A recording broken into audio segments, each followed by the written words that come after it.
ಹೂವಿನ ಹಡಗಲಿ ವಿಧಾನಸಭಾ ಕ್ಷೇತ್ರದ ಶಾಸಕರು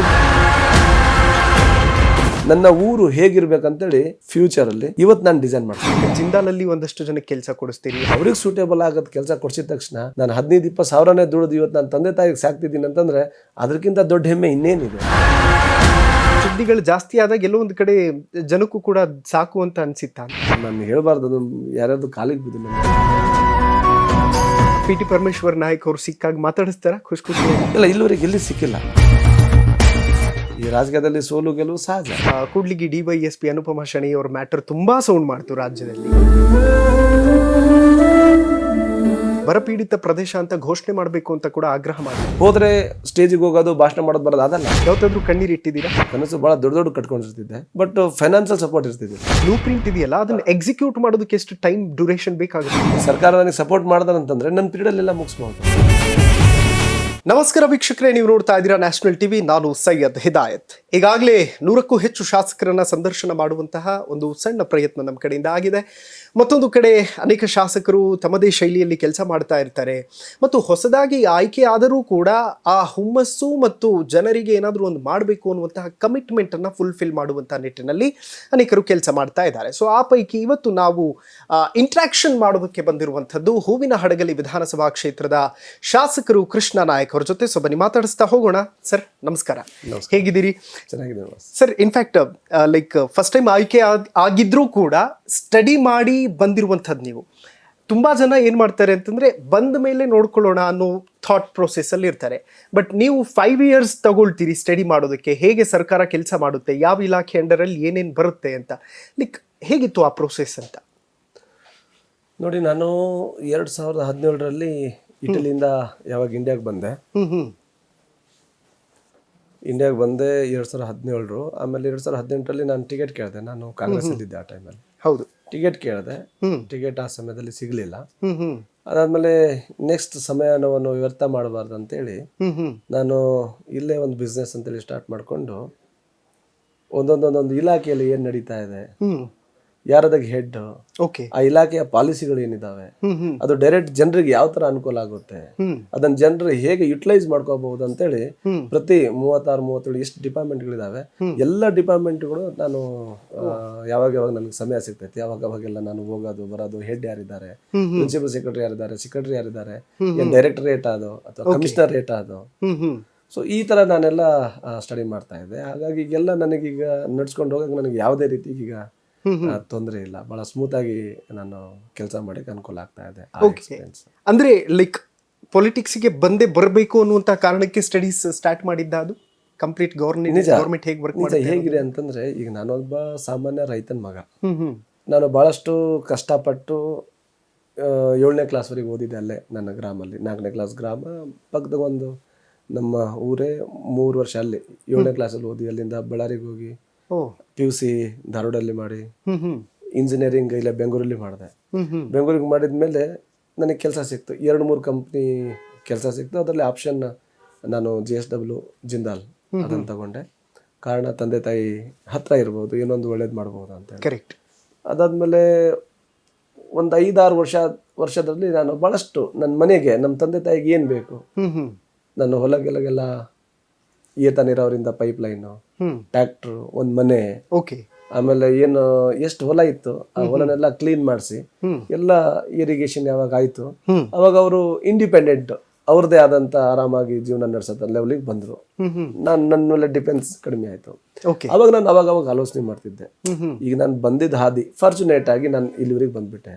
ಆ ತರ ಎಷ್ಟೋ ನಮ್ಮಲ್ಲಿ ಬಡ ಮಕ್ಕಳು, ನಮ್ಮ ರೈತರ ಮಕ್ಕಳು, ಅವ್ರಿಗೆ ನಂತರ ಅವಕಾಶ ಸಿಗ್ಲಿಕ್ಕಿಲ್ಲ. ಬಟ್ ಆ ಅವಕಾಶ ಕ್ರಿಯೇಟ್ ಯಾಕೆ ಮಾಡಬಾರ್ದು?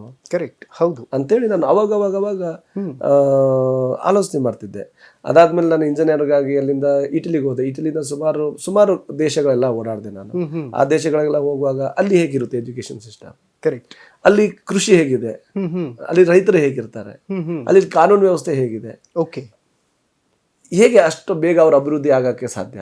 ನಾನು ನೋಡ್ತಿದ್ದೆ ನಮ್ಮ ಭಾರತ ದೇಶದ ಟೋಟಲ್ ರೆವೆನ್ಯೂ ಎಷ್ಟಿದೆ, ನಮ್ಮ ರಾಜ್ಯದ ರೆವೆನ್ಯೂ ಎಷ್ಟಿದೆ, ಅವ್ರದ್ದು ರೆವೆನ್ಯೂ ಎಷ್ಟಿದೆ. ಸೊ ಅದು ಹೇಗೆ ಅವರು ಕಡಿಮೆ ರೆವೆನ್ಯೂ ಅಲ್ಲಿ ಇಷ್ಟು ಬೇಗ ಅಭಿವೃದ್ಧಿ ಆಗಕ್ಕೆ ಏನೇನು ಕಾರಣಗಳಿದಾವೆ, ಅಲ್ಲಿ ಕಡಿಮೆ ಭೂಮಿ ಆಸ್ ಕಂಪೇರ್ ಟು ನಮ್ಮ India. Hmm land is very short. ಹೌದು. ಆ ಕಡಿಮೆ ಭೂಮಿಯಲ್ಲಿ ಯಾವ್ಯಾವ ಟೆಕ್ನಾಲಜಿಯಿಂದ ಅವರು ಕೃಷಿ ಕೆಲಸ ಮಾಡ್ತಾರೆ, ನಮ್ಗಿಂತನೂ ಜಾಸ್ತಿ ಇಳುವರಿ ತೆಗಿತಾರಲ್ವ, ಅದು ಹೇಗೆ ಏನು ಅಂತೇಳಿ ಅವಾಗ ಅಲ್ಲಿ ಸ್ಟಡಿ ಮಾಡ್ತಿದ್ದೆ. ಮತ್ತೆ ನಾನು ಇಂಡಿಯಾದಾಗ ಬರ್ತಿದ್ದೆ. ಓಕೆ. ಇಂಡಿಯಾದಾಗ ಬಂದಾಗ ಮತ್ತೆ ನಾನು ಆ ಟೈಮಲ್ಲಿ ಯಾವಾಗ ನಾನು 2013 ಇಟಲಿಯಲ್ಲಿದ್ದೆ. ಇಂಡಿಯಾಗೆ ಬರುವಾಗ ಇಲ್ಲಿ ಅದು 15 ದಿನ ನಾನು ಆನ್ ಡ್ಯೂಟಿ ಅಂದ್ರೆ 15 ದಿನ ಆಫ್ ಡ್ಯೂಟಿಯಲ್ಲಿ ಅಲ್ಲೇ ಬಿಟ್ಲಲ್ಲಿ ಇರೋದು ಗೆಸ್ಟ್ ಹೌಸಲ್ಲಿ ಅಂತೇಳಿ ನಾನು ನನ್ನ ಹಳ್ಳಿಗೆ ಬಂದು ನಾನು ಅಗ್ರಿಕಲ್ಚರ್ ಸ್ಟಾರ್ಟ್ ಮಾಡಿದೆ. ಬನಾನಾ ಹಾಕೋದು, G9 ಬನಾನಾ, ಪೊಮೊಗ್ರಾನೇಟ್, ದಾಳಂಬೆ ಹಾಕೋದು, ಪಪ್ಪಾಯ ಹಾಕೋದು, ಮಲ್ಚಿಂಗ್ ಮಾಡಿಬಿಟ್ಟು ತರಕಾರಿಗಳು ಹಾಕೋದು. ಓಕೆ. ಸೊ ಇದೆಲ್ಲ ಮಾಡಿದೆ. ಅಟ್ಲೀಸ್ಟ್ ನಾನು ಮಾಡಿ ಬೇರೆಯವ್ರಿಗೆ ಕೂಡ ನಾನು ಒಂದು ಮಾದರಿ ಆಗ್ಬೋದಲ್ವಾ. ಹೌದು. ಸೊ ಇದೆಲ್ಲ ಆಲೋಚನೆ ಮಾಡಿದ್ಮೇಲೆ ನನಗೆ ಕಡಿಮೆ ಸಮಯದಲ್ಲಿ ಒಳ್ಳೆ ಸಕ್ಸಸ್ ಪಡೆದೆ ನನ್ನ ಲೈನಲ್ಲಿ. ಆದ್ರೂ ಆ ಸ್ಯಾಟಿಸ್ಫ್ಯಾಕ್ಷನ್ ಇದ್ದಿದ್ದಿಲ್ಲ. ಈಗ ನಾವು ಹುಟ್ತೀವಿ, ಏನು ಇಲ್ಲದೆ ಬರ್ತೀವಿ, ನಾಳೆ ಸಾಯೋ ಟೈಮಲ್ಲಿ ಏನು ಇಲ್ಲದೆ ಸಾಯ್ತೀವಿ. ಅಟ್ಲೀಸ್ಟ್ ನಮ್ಮ ಕೊಡುಗೆ, ನಾನು ಹುಟ್ಟಿದ ಜಾಗ, ಅಲ್ಲಿ ಇರೋ ನನ್ನ ಬಾಂಧವರಿಗೆ ಏನೊಂದು ನನ್ನ ಕೊಡುಗೆ ಆಗಿರ್ಬೇಕಲ್ವಾ ಅಂತೇಳಿ ಅವಾಗ ಆಲೋಚನೆ ಮಾಡ್ತಿದ್ದೆ. ಆಲೋಚನೆ ಮಾಡಿದ್ಮೇಲೆ ನಾನೇನ್ ಮಾಡಿದೆ, ಪೊಲಿಟಿಕ್ಕಿಂದನೇ ಅಭಿವೃದ್ಧಿ ಮಾಡ್ಬೇಕಂತ ಏನಲ್ಲ, ನಾನು ಪೊಲಿಟಿಕಲಿ ನನ್ನ ಕಡೆಯಿಂದ ಎಷ್ಟು ಅಭಿವೃದ್ಧಿ ಮಾಡಕ್ ಸಾಧ್ಯತೆ ಇದೆ ಅಂತೇಳಿ ಅಲ್ಲಿ ಹೋಗಿ ನಾನೊಂದು ಆಫೀಸ್ ಸೆಟಪ್ ಮಾಡಿದೆ. ಓಕೆ. ಆಫೀಸ್ ಸೆಟಪ್ ಮಾಡಿ ಏನು ಉದ್ದೇಶ ಇತ್ತು, ಯಾರು ಈ ರಾಜಕೀಯವಾಗಿ ತುಳಿತಗೊಳಪಟ್ಟಿರ್ತಾರೆ, ಯಾರು ಕಡೆಗಣಿಸಲ್ಪಟ್ಟಿರ್ತಾರೆ, ಯಾರು ಕೂಡ ನೋಡಿರಲ್ಲ, ಬಡವರು ಇರ್ತಾರೆ, ಅಂತವ್ರು ಯಾರು ಬಂದ್ರೆ ಅವ್ರನ್ನ ತಗೊಂಡು ನನ್ನ ಕಡೆಯಿಂದ ಏನು ಹೆಲ್ಪ್ ಮಾಡ್ಬೋದು ಅವ್ರಿಗೆ, ಆ ಥರ ಹೆಲ್ಪ್ ಮಾಡೋಣ ಅಂತೇಳಿ ಅಲ್ಲಿ ನಮ್ಮ ಕ್ಷೇತ್ರದ ಮಾಜಿ ಶಾಸಕರು ಇಲ್ಲ ನಂದೇಳಿ ಹಲ್ಲಪ್ಪ, ಅವ್ರ ಜೊತೆ ನಾನು ಡಿಸ್ಕಷನ್ ಮಾಡಿದೆ. ಸರ್, ನೀವು ನನಗೆ ಸ್ವಲ್ಪ ಗೈಡ್ ಮಾಡಿ, ತಾವು ನನ್ನ ಜೊತೆ ಇರಿ, ನನ್ನ ಕೆಲಸ ಮಾಡ್ತಾ ಇದ್ದೀನಿ, ಬಿಸ್ನೆಸ್ ಮಾಡ್ತಾ ಇರ್ತೀನಿ, ವಾರಕ್ಕೆ ಒಂದು ಟೈಮ್, 15 ದಿನ ಒಂದು ಟೈಮ್ ಬರ್ತಾ ಇರ್ತೀನಿ, ತಾವು ಒಂದು ಆಫೀಸ್ ಮಾಡ್ತೀನಿ ಸರ್ ನಾನು ದೊಡ್ಡದು, ತಾವು ಕೂತ್ಕೊಳ್ಳಿ, ಯಾರ್ಯಾರು ಜನರು ನೊಂದ್ಕೊಂಡವ್ರು ಬರ್ತಾರೆ ಲಿಸ್ಟ್ ಮಾಡಿ, ನಾನು ನೀವು ಜೊತೆಲಿ ಸೇರ್ಕೊಂಡು ಅವ್ರಿಗೆ ಕೈ ಹಿಡಿಯತ್ರ ಕೆಲಸ ಮಾಡೋಣ. ಆಮೇಲೆ ಮಕ್ಕಳಿಗೆಲ್ಲ ಓದ್ಲಿಕ್ಕೆ ಏನ್ ಅನುಕೂಲ ಮಾಡಬೇಕು ಅದನ್ನ ಮಾಡೋಣ, ಕೋಚಿಂಗ್ ಕ್ಲಾಸಸ್ ಮಾಡೋಣ. ಆಮೇಲೆ ಉದ್ಯೋಗ ಮೇಳ ಅಂತೇಳಿ ಮಾಡ್ಕೊಂಡು ಬೆಂಗಳೂರಲ್ಲಿ ಬಹಳಷ್ಟು ಕಂಪ್ನಿಗಳಿಗೆ ಜನ ಬೇಕು. ಹೌದು. ಆದ್ರೆ ಅವರು ಎಲ್ಲಿ ಹೋಗಿ ಹೈರ್ ಮಾಡ್ಬೇಕಂತೇಳಿ ಅವರು ಇರ್ತಾರೆ, ಅಂದ್ರೆ ಅವ್ರು ಯಾರು ಬರ್ತಾರೆ ಅವ್ರಿಗೆ. ಆದ್ರೆ ನಮ್ಮ ಹಳ್ಳಿಗಳಲ್ಲಿ ಬಹಳಷ್ಟು ಜನರು ನಿರುದ್ಯೋಗಿ ಆಗಿದ್ದಾರೆ, ಅವರು ಇಲ್ಲಿ ಕನೆಕ್ಟ್ ಆಗಲ್ಲ. ಕರೆಕ್ಟ್. ಅಟ್ಲೀಸ್ಟ್ ನಾವೊಂದು ಕನೆಕ್ಟಿಂಗ್ ಬ್ರಿಡ್ಜ್ ಯಾಕೆ ಆಗಬಾರ್ದು ಅಂತೇಳಿ ಕಂಪ್ನಿಗಳಿಗೆಲ್ಲ ಮಾತಾಡಿ ಅಲ್ಲಿ ಒಂದು ಉದ್ಯೋಗ ಮೇಳ ಮಾಡಿದೆ. 2 ಟೈಮ್ ಮಾಡಿದೆ ನಾನು ಉದ್ಯೋಗ. ಮಾಡಿದ್ಮೇಲೆ ಸುಮಾರು ಒಂದು 3,500 ಜನರಲ್ಲಿ 1,750 ಜನ ಸೆಲೆಕ್ಟ್ ಆದ್ರು. ಅದಾದ್ಮೇಲೆ ಅವ್ರು ಕರ್ಕೊಂಡ್ಬಂದು ಕಂಪ್ಲೀಟ್, ಒಬ್ಬ ರಾಹುಲ್ ಅಂತ ನನ್ನ ಹುಡುಗ ಇದ್ದ, ಅವ್ರು ಬಂದು ಕಂಪ್ನಿ ಸೇರಿ ಅವರಿಗೆ ಇರಕ್ಕೆಲ್ಲ ವ್ಯವಸ್ಥೆ ಆಗಿ ಎಲ್ಲ ಓಕೆ ಕಂಫರ್ಟೇಬಲ್ ಇದೀವಿ ಅಲ್ಲ, ಅಲ್ಲಿವರೆಗೆ ನೀನು ಅವ್ರಿಗೆ ಫಾಲೋ ಅಪ್ ಮಾಡು. ಹೇಳಕ್ ಆಗಲ್ಲ, ನಮ್ಮೂರು ಹುಡುಗರು ನನಗೆ ನಂಬಿ ಬಂದಿದ್ದಾರೆ ಅಂತ. ಅದಾದ್ಮೇಲೆ ಬಹಳ ನನಗೆ ಸ್ಯಾಟಿಸ್ಫ್ಯಾಕ್ಷನ್ ಆಯ್ತು, ಇಷ್ಟು ಹುಡುಗರು ಬಂದ್ರು ಅಂತ. ಈಗ ನನ್ನ ದೃಷ್ಟಿಯಲ್ಲಿ ಅಭಿವೃದ್ಧಿ ಅಂದ್ರೆ ನಾನು ಏನ್ ಅನ್ಕೊಂಡಿದ್ದೀನಿ, ನಂದೇ ಉದಾಹರಣೆ ತಗೊಳ್ತೀನಿ. ರೈತನ ಮಗ, 4 ಎಕರೆ ಭೂಮಿಯಲ್ಲಿ ನಾವು ನೀರಾವರಿ ಮಾಡ್ತಿದ್ವಿ. ಅದಾದ್ಮೇಲೆ ನಾವು ಪಶುಸಂಗೋಪನೆ ಮೇಲೆ ಅವಲಂಬಿತ, ತಾಯಿ ಹಾಲು ಮೊಸರು ಅದನ್ನ ಮಾರಿ ಹೆಂಗೋ ಜೀವನ ಮಾಡ್ಕೊಂಡು ಹೋಗ್ತಾ ಇದ್ವಿ. ಆ ತರ ಪರಿಸ್ಥಿತಿ ಇರೋ ಕುಟುಂಬ ಇವತ್ತು ನಾನು, ನನ್ನ ಕುಟುಂಬ, ನಮ್ಮ ತಂಗಿಯರು, ನನ್ನ ತಮ್ಮಂದಿರು, ನಮ್ಮ ಮಾಮ, ಕಾಕ ಅವರೆಲ್ಲರೂ ಈಗ ಒಳ್ಳೆ ಸ್ಟೇಜಿಗೆ ಬಂದಿದ್ದಾರೆ ನನ್ನಿಂದ. ಈ ತರ ಒಂದು ಕುಟುಂಬದಲ್ಲಿ ಒಬ್ಬ ಮಗು ಓದಿ ಅವನ ಕಾಲ ಮೇಲೆ ಅವ್ನು ನಿಂತರೆ ಆ ಕುಟುಂಬ ಮತ್ತೆ ಆ ಕುಟುಂಬಕ್ಕೆ ನಂಬ್ಕೊಂಡಿರೋ ಬೇರೆ ಕುಟುಂಬ ಕೂಡ ಅಭಿವೃದ್ಧಿ ಆಗುತ್ತೆ. ಆ ಅಭಿವೃದ್ಧಿ ಶಾಶ್ವತ ಅಭಿವೃದ್ಧಿ. ಹೌದು. ಈಗ ನಾನು MA ಈಗ ಆಗಿದ್ದೀನಿ, ಅದಕ್ಕಿಂತ ಮುಂಚೆ ನಾನು ಇಂಜಿನಿಯರ್ ಆಗಿ ನಾನು ಒಂದು SSC ಹಾದಿಯಲ್ಲಿದ್ದಾಗ ಏನು ಆ ಸಕ್ಸಸ್ ಏನಿತ್ತಲ್ಲ, ಅದಾದ್ಮೇಲೆ ನಮ್ಮ ತಮ್ಮ ಇಂಜಿನಿಯರ್ ಆದ. ನಮ್ಮ ತಂಗಿ ಮಕ್ಕಳನ್ನೆಲ್ಲ ಕರ್ಕೊಂಡೋಗಿ ನಾನು ದಾವಣಗೆರೆ ಕಾನ್ವೆಂಟ್ ಸ್ಕೂಲಲ್ಲಿ ಹಾಕಿದೆ, ಅಲ್ಲಿ ಅವ್ರು ಚೆನ್ನಾಗಿ ಓದ್ತಿದ್ದಾರೆ. ಸೊ ಆ ತರ ಶಾಶ್ವತ ಅಭಿವೃದ್ಧಿ ಇದು. ಈಗ ರೋಡ್ ಮಾಡೋದು, ಡ್ರೈನೇಜ್ ಮಾಡೋದು, ಅದು ದಿನನಿತ್ಯ ಜೀವನದಲ್ಲಿ ಕರೆಕ್ಟ್ ಒಂದು ಆರಾಮಾಗಿ ಇರಕದು, ಅದು ಶಾಶ್ವತ ಅಭಿವೃದ್ಧಿ ಅಲ್ಲ. ಸೊ ನನ್ನ ದೃಷ್ಟಿ, ಮಕ್ಕಳಿಗೆ ಓದಿ ಅವ್ರ ಕಾಲ ಮೇಲೆ ಅವ್ರು ನಿಂತ್ರೆ ಕುಟುಂಬ ಅಭಿವೃದ್ಧಿ ಆಗ್ತೈತಿ. ಹೌದು. ಮನೆಗಳು ಅಭಿವೃದ್ಧಿ ಆಗ್ತವೆ, ಹಳ್ಳಿ ಅಭಿವೃದ್ಧಿ ಆಗುತ್ತೆ, ತಾಲೂಕು ಅಭಿವೃದ್ಧಿ ಆಗುತ್ತೆ, ಮತ್ತೆ ನಮ್ಮ ದೇಶ ಅಭಿವೃದ್ಧಿ ಆಗುತ್ತೆ. ಹಾಗಾಗಿ ಒಂದೇ ಕಾನ್ಸೆಪ್ಟ್, ಅವರಿಗೆ ಏನಾದ್ರು ಮಾಡಿ ಒಳ್ಳೆ ದಾರಿ ತೋರಿಸ್ಬೇಕು. ಅದು ಎದರಿಂದ ಸಾಧ್ಯ? ಅದಾದ್ಮೇಲೆ ಆಲೋಚನೆ ಮಾಡಿದೆ ಜನರು ಕೂಡ, ಅದು ಏನೊಂದು ಕೈಲಿ ಅಧಿಕಾರ ಪವರ್ ಇದ್ರೆ ಮಾತ್ರ ಸಾಧ್ಯ ಅಂತೇಳಿ ನಾನು ಈ ಪೊಲಿಟಿಕ್ಸ್ ಎಂಟರ್ ಆಗಿದ್ದು. ನನಗೆ ಬಹಳ ಆಶ್ಚರ್ಯ ಆಗೋದು ಅಂತಂದ್ರೆ ಸರ್, ಲೈಕ್ ನಮ್ಮ ಬದುಕನ್ನು ಕಟ್ಕೊಳ್ಳೋದೇ ಕಷ್ಟ ಇರುತ್ತೆ. ಅಂತಹ ಸಂದರ್ಭದಲ್ಲಿ ಲೈಕ್ ಜಿಂದಾಲಲ್ಲಿ ಒಂದಷ್ಟು ಜನಕ್ಕೆ ಕೆಲಸ ಕೊಡಿಸ್ತೀರಿ, ಅದಾದ್ಮೇಲೆ ವಿಶೇಷ ಚೇತನರಿಗೆ ಒಂದಷ್ಟು ಕೆಲಸ ಕೊಡಿಸ್ತೀರಿ. ಲೈಕ್ ಹೇಗೆ ಈ ಮೋಟಿವೇಶನ್? ಜಿಂದಾಲಲ್ಲಿ ನಾನು ಇಂಜಿನಿಯರ್ ಆಗಿ ಹೋದೆ. ಹೋಗಿದ್ಮೇಲೆ ಅದಾದ್ಮೇಲೆ ನನಗೆ ಪ್ರೊಕ್ಯೂರ್ಮೆಂಟ್ ಅಂದ್ರೆ ಇದು ರಿಕ್ರೂಟ್ಮೆಂಟ್ ಟೀಮ್ನ ಮೆಂಬರ್ ಮಾಡಿದ್ರು, ಎಲ್ಲರೂ ಇಂಟರ್ವ್ಯೂ ಮಾಡಕ್ಕೆ ಅಂತ ಹೇಳಿ. ಓಕೆ.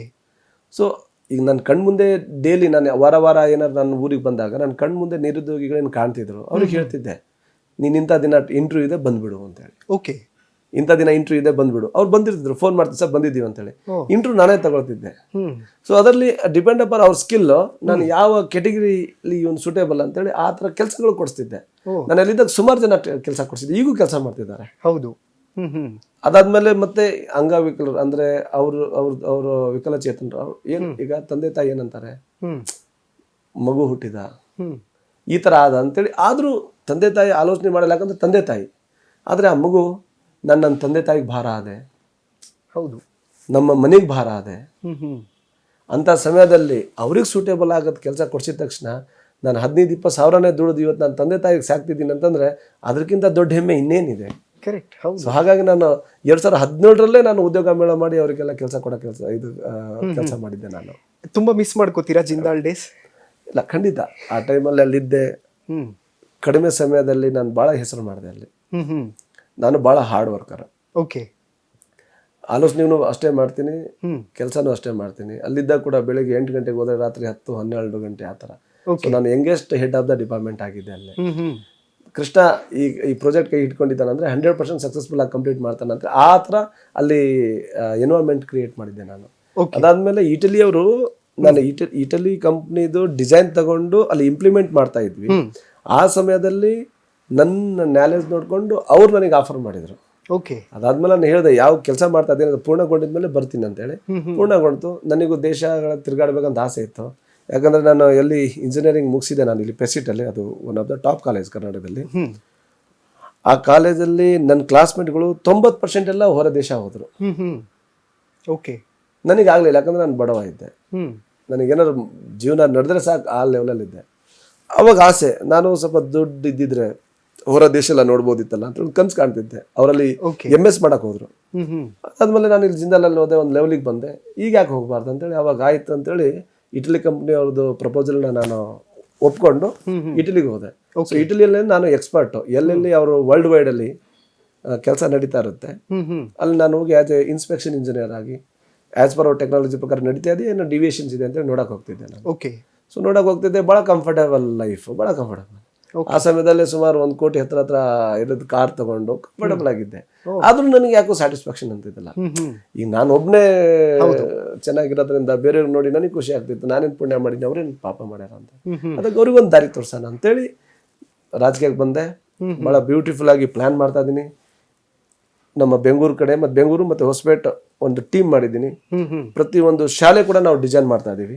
ಪ್ರತಿಯೊಂದು ಶಾಲೆ ಟೋಟಲ್ ಕ್ಯಾಂಪಸ್ ಏನಿದೆ, ಕಾಂಪೌಂಡ್ ಹೇಗಿರ್ಬೇಕು, ಗೇಟ್ ಹೇಗಿರ್ಬೇಕು, ಯಾವ ಕಟ್ಟಡ ಎಲ್ಲಿರ್ಬೇಕು, ಟಾಯ್ಲೆಟ್ ಎಲ್ಲಿರ್ಬೇಕು, ಅಡಿಗೆ ಕೋಣೆ ಎಲ್ಲಿರ್ಬೇಕು, ಗ್ರಂಥಾಲಯ ಎಲ್ಲಿರ್ಬೇಕು, ಆಮೇಲೆ ಈ ಶಾಲಾ ಕೊಠಡಿಗಳು ಎಲ್ಲಿರ್ಬೇಕು, ಗ್ರೌಂಡಿಗೆ ಎಷ್ಟು ಜಾಗ ಬೇಕು, ಉಳ್ಕಿದೆಲ್ಲ ಏಕೋ ಪಾರ್ಕ್ ಎಲ್ಲಿರ್ಬೇಕು, ಆಕ್ಸಿಜನ್ ಕೂಡ ಗಿಡಗಳು ಎಲ್ಲಿರ್ಬೇಕು ಅಂತೇಳಿ ನಾನು ಡಿಸೈನ್ ಮಾಡಿಸ್ತಾ ಇದ್ದೀನಿ. ಹಂತವಾಗಿ ಇಂಪ್ಲಿಮೆಂಟ್ ಸ್ಟಾರ್ಟ್ ಮಾಡ್ತೀನಿ ಒಂದು ತಿಂಗಳಲ್ಲಿ ಶಾಲೆಗಳು. ಅದಾದ್ಮೇಲೆ ನನ್ನ ಕ್ಷೇತ್ರದಲ್ಲಿ ಜಗತ್ ಪ್ರಸಿದ್ಧ ದೇವಾಲಯಗಳಿದಾವೆ. ಹೌದು. ಉದಾಹರಣೆ ನಮ್ಮ ಮೊದಲಘಟ್ಟ ಧರ್ಮಸ್ಥಳ ಮಂಜುನಾಥ ಮತ್ತೆ ನಮ್ಮ ಮೊದಲಘಟ್ಟ ದೇವರದು ಒಂದೇ ಸಮಯದಲ್ಲಿ ಅದು ಅಡಿಗಲ್ಲು ಆಗಿದ್ದು. ಇವತ್ತು ಮಂಜುನಾಥ್ ತಾವು ನೋಡಿದ್ದೀರಾ, ಧರ್ಮಸ್ಥಳ ಎಲ್ಲಿಗೆ ಹೋಗಿದೆ. ಅದೇನು ಇನ್ನೊಂದು ಏನು ಹೇಳ್ತಾರೆ, ಆಯುಧದಿಂದ ರಾಮ ಅವರು ಲಂಕಾ ಹೋಗೋ ಸಮಯದಲ್ಲಿ ಕಿಷ್ಕಿಂಧದಿಂದ ನಮ್ಮ ಆಂಜನೇಯ ಸ್ವಾಮಿ ಬಂದು ಆ ಮೊದಲ ಘಟ್ಟ ಅಂದ್ರೆ ಮೊದಲ ಭೇಟಿ, ಆ ಹೆಸರೇ ಮೊದಲ ಘಟ್ಟ ಇದೆ. ಆ ಮೊದಲ ಘಟ್ಟದಲ್ಲಿ ಇಬ್ರು ಸೇರಿದ್ದು. ಹೌದು. ಸೊ ಅದನ್ನ ಆ ಹಿಸ್ಟ್ರಿ ರೀಕ್ರಿಯೇಟ್ ಮಾಡಿ ನಾನೊಂದು 5-6 ಕೋಟಿ ದುಡ್ಡು ಹಾಕ್ಬಿಟ್ಟು ಅದನ್ನು ಕೂಡ ಈ 22 ಅಯೋಧ್ಯದಲ್ಲಿ ರಾಮ ಉದ್ಘಾಟನೆ ಏನಿದೆ ದೇವಾಲಯದು, ಅದೇ ಸಮಯದಲ್ಲಿ ನಾನು ಇಲ್ಲಿ ನಾನು ಅಡಿಗಲ್ ಸಮಾರಂಭ ಮಾಡ್ತಾ ಇದ್ದೀನಿ. ಅದೇ ಕಾನ್ಸೆಪ್ಟ್ ಅಲ್ಲಿ ಕಿಷ್ಕಿಂಧದಿಂದ ನಮ್ಮ ಆಂಜನೇಯ ಸ್ವಾಮಿ ಮತ್ತೆ ರಾಮ ಬಂದು ಸೇರಿದ್ದು. ಅದನ್ನೊಂದು 30 ಅಡಿ ದೊಡ್ಡ ಸ್ಟ್ಯಾಚು ಮಾಡಿ ಇಬ್ರು ತಪ್ಕೊಂಡಿದ್ದು Okay. ಕಂಪ್ಲೀಟ್ ಹಿಸ್ಟ್ರಿ ಕ್ರಿಯೇಟ್ ಮಾಡಿ ಯಾಕೆ ನನ್ನ ಕ್ಷೇತ್ರದಲ್ಲಿ ಈ ತರ ಹೌದು. ಜಗತ್ ಪ್ರಸಿದ್ಧ ತಾಣಗಳು ಆಗ್ಬಾರ್ದು ಅಂತೇಳಿ ಸೊ ಈ ತರ ಅದೊಂದು. ಆಮೇಲೆ ಮೈಲಾರಲಿಂಗೇಶ್ವರ ದೇವಾಲಯ ಇದೆ, ಅದು ಇವತ್ತು ಇಡೀ ಜಗತ್ತಿಂದ ಬರ್ತಾ ಇದಾರೆ ಅಲ್ಲಿ ಭಕ್ತರು. ಕರೆಕ್ಟ್. ಅದನ್ನು ಕೂಡ ನಾನು ಒಂದು ಇಂಟರ್ನ್ಯಾಷನಲ್ ಲೆವೆಲಲ್ಲಿ ತಗೊಂಡ್ಬರ್ಬೇಕಂತ ಅದನ್ನು ಕೂಡ ನಾನು ಪ್ಲಾನ್ ಮಾಡಿಸಿದ್ದೀನಿ. ಇದೆಲ್ಲ ನನ್ನ ಕನ್ಸಲ್ಟೆಂಟ್. ಓಕೆ. ನನ್ನ ಊರು ಹೇಗಿರ್ಬೇಕಂತೇಳಿ ಫ್ಯೂಚರ್ ಅಲ್ಲಿ ಇವತ್ತು ನಾನು ಡಿಸೈನ್ ಮಾಡಿಸ್ತಾ ಇದ್ದೀನಿ. ಆ ಡಿಸೈನ್ ಮಾಡಿ ಶಾಲೆಗಳ ಮುಂದೆ ಒಂದು ಬೋರ್ಡ್ ಹಾಕ್ತೀನಿ ದೊಡ್ಡದಾಗಿ, ಅಲ್ಲೊಂದು ಇಲ್ಲೊಂದು ಡಿಜಿಟಲ್ ಡಿಸ್ಪ್ಲೇ ಹಾಕ್ತೀನಿ. ಓಕೆ. ಇವತ್ತು ನಾನು ಇದ್ದೀನಿ, ನಾಳೆ ನಮ್ಮ ಕ್ಷೇತ್ರದ ಜನರ ಆಶೀರ್ವಾದ ನಾನು ಇರ್ಬೋದು. ಅವ್ರು ಬೇಡ ಅಂದ್ರೆ ನಾನು ಬರ್ಲಿಲ್ಲ ಅಂದ್ರೆ ಮತ್ತೆ ನೆಕ್ಸ್ಟ್ ಯಾರು ಬರ್ತಾರೆ ಅವ್ರು ಆ ಡಿಸೈನ್ ನೋಡಿ, ಓ ಈ ಡಿಸೈನ್ ಅಲ್ಲಿ ಗ್ರಂಥಾಲಯ ಇಲ್ಲಿ ಇರ್ಬೇಕಂತಿದೆ, ಟಾಯ್ಲೆಟ್ ಇಲ್ಲಿ ಇರ್ಬೇಕಂತ ನಾನು ಮಾಡ್ತೀನಿ. ಈಗ ಈಗ ವಿರೋಧ ಪಕ್ಷದಾಗಿದ್ದೀನಿ, ಅನುದಾನಗಳು ಹೌದು, ಇನ್ಕ್ಲೂಡಿಂಗ್ ಕಾಂಗ್ರೆಸ್ ಅವ್ರಿಗೂ ಸಮಸ್ಯೆ. ಆ ತರ ಈ ಸಮಯದಲ್ಲಿ ನನ್ನ ಕಡೆಯಿಂದ ಎಷ್ಟಾಗೋದು ಅಷ್ಟು ಮಾಡ್ತೀನಿ. ಏನಾದ್ರು ಮತ್ತೆ ಕೆಲಸ ಉಳಿದಿದ್ರೆ ನೆಕ್ಸ್ಟ್ ಬರೋರು ಕೂಡ ಸೇಮ್ ಪ್ಲಾನ್ ಮುಂದುವರಿಬೇಕಂತ ಹೇಳಿ. ಓಕೆ. ಬಟ್ ನೀವು ಹಾಕೊಂಡಿರೋ ಈ ಬ್ಲೂ ಪ್ರಿಂಟ್ ಇದೆಯಲ್ಲ, ಅದನ್ನ ಎಕ್ಸಿಕ್ಯೂಟ್ ಮಾಡೋದಕ್ಕೆ ಎಷ್ಟು ಟೈಮ್ ಡ್ಯೂರೇಷನ್ ಬೇಕಾಗುತ್ತೆ? Depend upon fund. ಈಗ ಸರ್ಕಾರ ನನಗೆ ಸಪೋರ್ಟ್ ಮಾಡ್ದಂತಂದ್ರೆ ನನ್ನ ಪೀರಿಯಡ್ ಅಲ್ಲೆಲ್ಲ ಮುಗಿಸಬಹುದು. ಹೇಳ್ಕೊಂಡಿದ್ದೀರಾ ಯಾರಿಗಾದ್ರು ಲೈಕ್ ಸರ್ಕಾರ? ಮೊನ್ನೆ ನಾನು ಒಂದು 10 ಕೋಟಿ ಕೇಳಿದೀನಿ, 10 ಕೋಟಿ ಆಗಲ್ಲ 1 ಕೋಟಿ ಕೊಡ್ತೀನಿ ಅಂತ ಹೇಳ್ತಾರೆ. ಸೊ ಈ ತರ ಏನ್ ಮಾಡಕ್ಕಾಗುತ್ತೆ. ಸೊ ಹಾಗಾಗಿ ಈಗ ಒಂದೊಂದ್ ಟೈಮ್ ಅನ್ಸುತ್ತೆ ನಾನು ರಾಂಗ್ ಟೈಮಲ್ಲಿ ML ಆಗಿದ್ದೀನಿ ಅಂತ ಅನ್ಸುತ್ತೆ. ಬಟ್ ಅಂತೇಳಿ ನನ್ನ ಕೈ ಏನದು ಕಟ್ಕೊಂಡು ಕುತ್ಕೊಳ್ಳೋಕ್ಕೂ ಆಗಲ್ಲ ನನಗೆ. ನಾನು ಐ ಹ್ಯಾವ್ ಟು ಡೂ. ಹೌದು, ಮಾಡೇ ಮಾಡ್ತೀನಿ. ಸೊ ಈ ಸಮಯದಲ್ಲಿ ಒಂದು 50-60-70% ಮಾಡಿ 30-40 ಏನಾದ್ರು ಉಳಿತಂತಂದ್ರೆ ನೆಕ್ಸ್ಟ್ ನಾನು ಬಂತಂದ್ರೆ 100% ಕಂಪ್ಲೀಟ್ ಮಾಡೇ ಮಾಡ್ತೀನಿ. ಉಳಿತಂದ್ರೆ ನೆಕ್ಸ್ಟ್ ಬೇರೆ ಯಾರು ಬಂದ್ರು ML ಯಾವುದೇ ರೀತಿ ಕನ್ಫ್ಯೂಸ್ ಆಗ್ಲಾರ್ದೆ ಅದೇನ್ ಸ್ಟ್ರಕ್ಚರಲ್ ಆಗಿರ್ಬೇಕು ಅದು ಮುಂದೆ ಉರಿಬೇಕು ಅನ್ನೋದೊಂದು ಆಸೆ. ಓಕೆ. ಮಲ್ಲಿಗೆ ತುಂಬಾ ಫೇಮಸ್ ಸರ್ ನಿಮ್ ಕಡೆ. ಮಲ್ಲಿಗೆ ಬಗ್ಗೆ ಮರ್ತು ಹೋದ್ರೆ ಕಷ್ಟ. ನಿಜ. ಈಗ ಏನಾಗಿದೆ, ಡೇ ಬೈ ಡೇ ಡೌನ್ ಆಗ್ತಾ ಇದೆ. ಕರೆಕ್ಟ್. ಹೌದು. ಒಂದು ಪ್ರಾಪರ್ ಮಾರ್ಕೆಟ್ ಇಲ್ಲ. ಆಮೇಲೆ ಸರ್ಕಾರದಿಂದ ಯಾವ ರೀತಿಯ ಅವರಿಗೆ ಸಬ್ಸಿಡಿ ರೂಪದಲ್ಲಿ ಅವರಿಗೆ ಪ್ರಮೋಟ್ ಮಾಡೋಕ್ಕೆ ಯಾವಾಗಲೂ ಸ್ಕೀಮ್ಗಳಿಲ್ಲ. ಹೌದು. ಹಾರ್ಟಿಕಲ್ಚರ್ ಇದೆ, ಬಟ್ ಮಾಮೂಲಿ ಎಲ್ಲ ಬೆಳೆಗೆ ಏನಿದೆ ಅದನ್ನೇ ಇದೆ. ಅದನ್ನು ಕೂಡ ನಾನು 2-3 ಪತ್ರ ಬರೆದಿದ್ದೀನಿ. ಓಕೆ. ಏನಂತಾರೆ, ಹಂಪಿಯಲ್ಲಿ ಕೃಷ್ಣದೇವರಾಯರು ಅಧಿಪತ್ಯದಲ್ಲಿ ನಮ್ಮ ಹಡಗಲಿಯಿಂದ ಬೆಳಿಗ್ಗೆ ಮಲ್ಲಿಗೆ ಹೂಗಳು ಅಲ್ಲಿ ವಿರೂಪಾಕ್ಷ ದೇವರ ಪೂಜೆಗೆ ಅಂತೇಳಿ ಇಲ್ಲಿಂದ ಹೋಗ್ತಿತ್ತು. ಹೌದು. ಇಷ್ಟು ಪ್ರಸಿದ್ಧ. ಹಾಗಾಗಿ ಒಂದೊಂದು ಟೈಮ್ ಅನ್ಸುತ್ತೆ ಆ ಭಾಗದಲ್ಲಿ ಹುಟ್ಟಿದ ನನ್ನ ಪುಣ್ಯ ಅನ್ನೋ ಅಂತೇಳಿ. ವಜ್ರ ವೈಡೂರ್ಯಗಳ ಸಾಮ್ರಾಜ್ಯ ಸರ್ ಆಕ್ಚುಲಿ ವಿಜಯನಗರ ಸಾಮ್ರಾಜ್ಯ. ನಿಜ. ಸೊ ಹಂಗಾಗಿ ಬಹಳ ಐ ಆಮ್ ವೆರಿ ಹ್ಯಾಪಿ. ನಾನು ಏನು ಎಕ್ಸ್ಪೆಕ್ಟ್ ಮಾಡಲಾರ್ದೆ ಇಲ್ಲಿವರೆಗೆ ತಗೊಂಡ್ಬಂದ್ರು. ಆಮೇಲೆ ನನಗೆ ಎಷ್ಟು ಖುಷಿ ಆಗುತ್ತಂದ್ರೆ ನನ್ನ ಕ್ಷೇತ್ರದ ಜನರು ಒಂಥರ ನಾನು ಅವ್ರಿಗೆ ದೇವರಿಗೆ ಹೋಲಿಸಿದ್ರು ಕೂಡ ಕಡಿಮೆನೆ. 95% ಅಷ್ಟು ಒಳ್ಳೆಯವರಿದ್ದಾರೆ.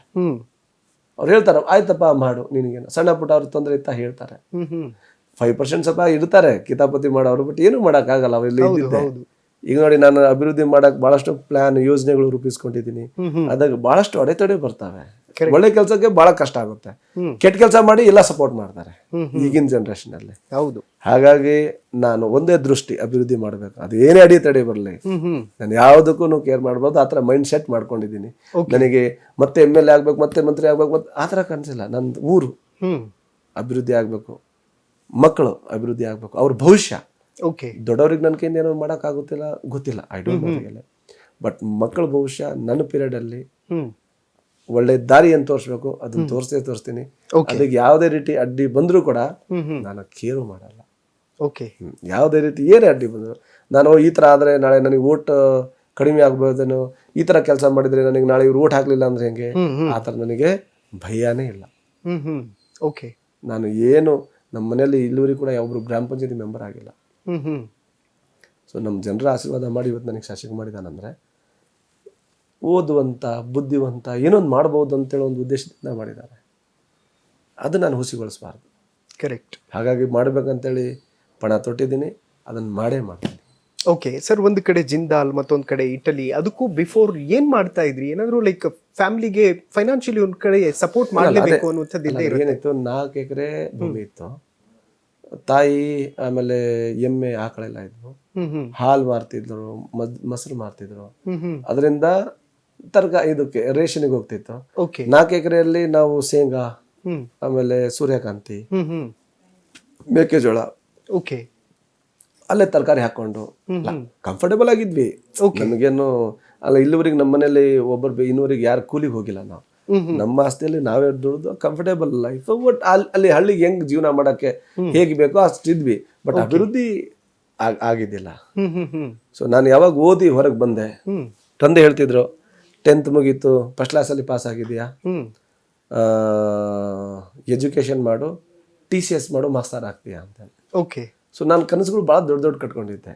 ಇಲ್ಲ, ನಾನು ಇಂಜಿನಿಯರೇ ಆಗಬೇಕು, ಓಕೆ, ನಾನು ಅಲ್ಲಿ ಲೋಕಲಲ್ಲಿ ಓದಲ್ಲ, ನಾನು ಧಾರವಾಡಕ್ಕೆ ಹೋಗ್ತೀನಿ ಅಂತೇಳಿ ಒಬ್ಬ ನಮ್ಮ ಅಣ್ಣ ಆ ಟೈಮಲ್ಲಿ ಡಿಗ್ರಿ ಮಾಡ್ತಾ ಇದ್ರು, ಅವ್ರ ಜೊತೆ ನಾನು ಧಾರವಾಡಕ್ಕೆ ಹೋದೆ. ಓಕೆ. ಧಾರವಾಡಕ್ಕೆ ಹೋಗಿ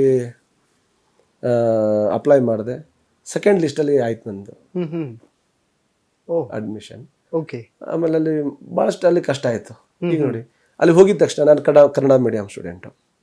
ಅಲ್ಲಿ ಹೋಗಿದ ತಕ್ಷಣ ಧಾರವಾಡಲ್ಲಿ ಇಂಗ್ಲೀಷಲ್ಲಿ ಪಾಠ ಮಾಡ್ತಾ ಇದ್ದಾರೆ ಟೀಚರ್.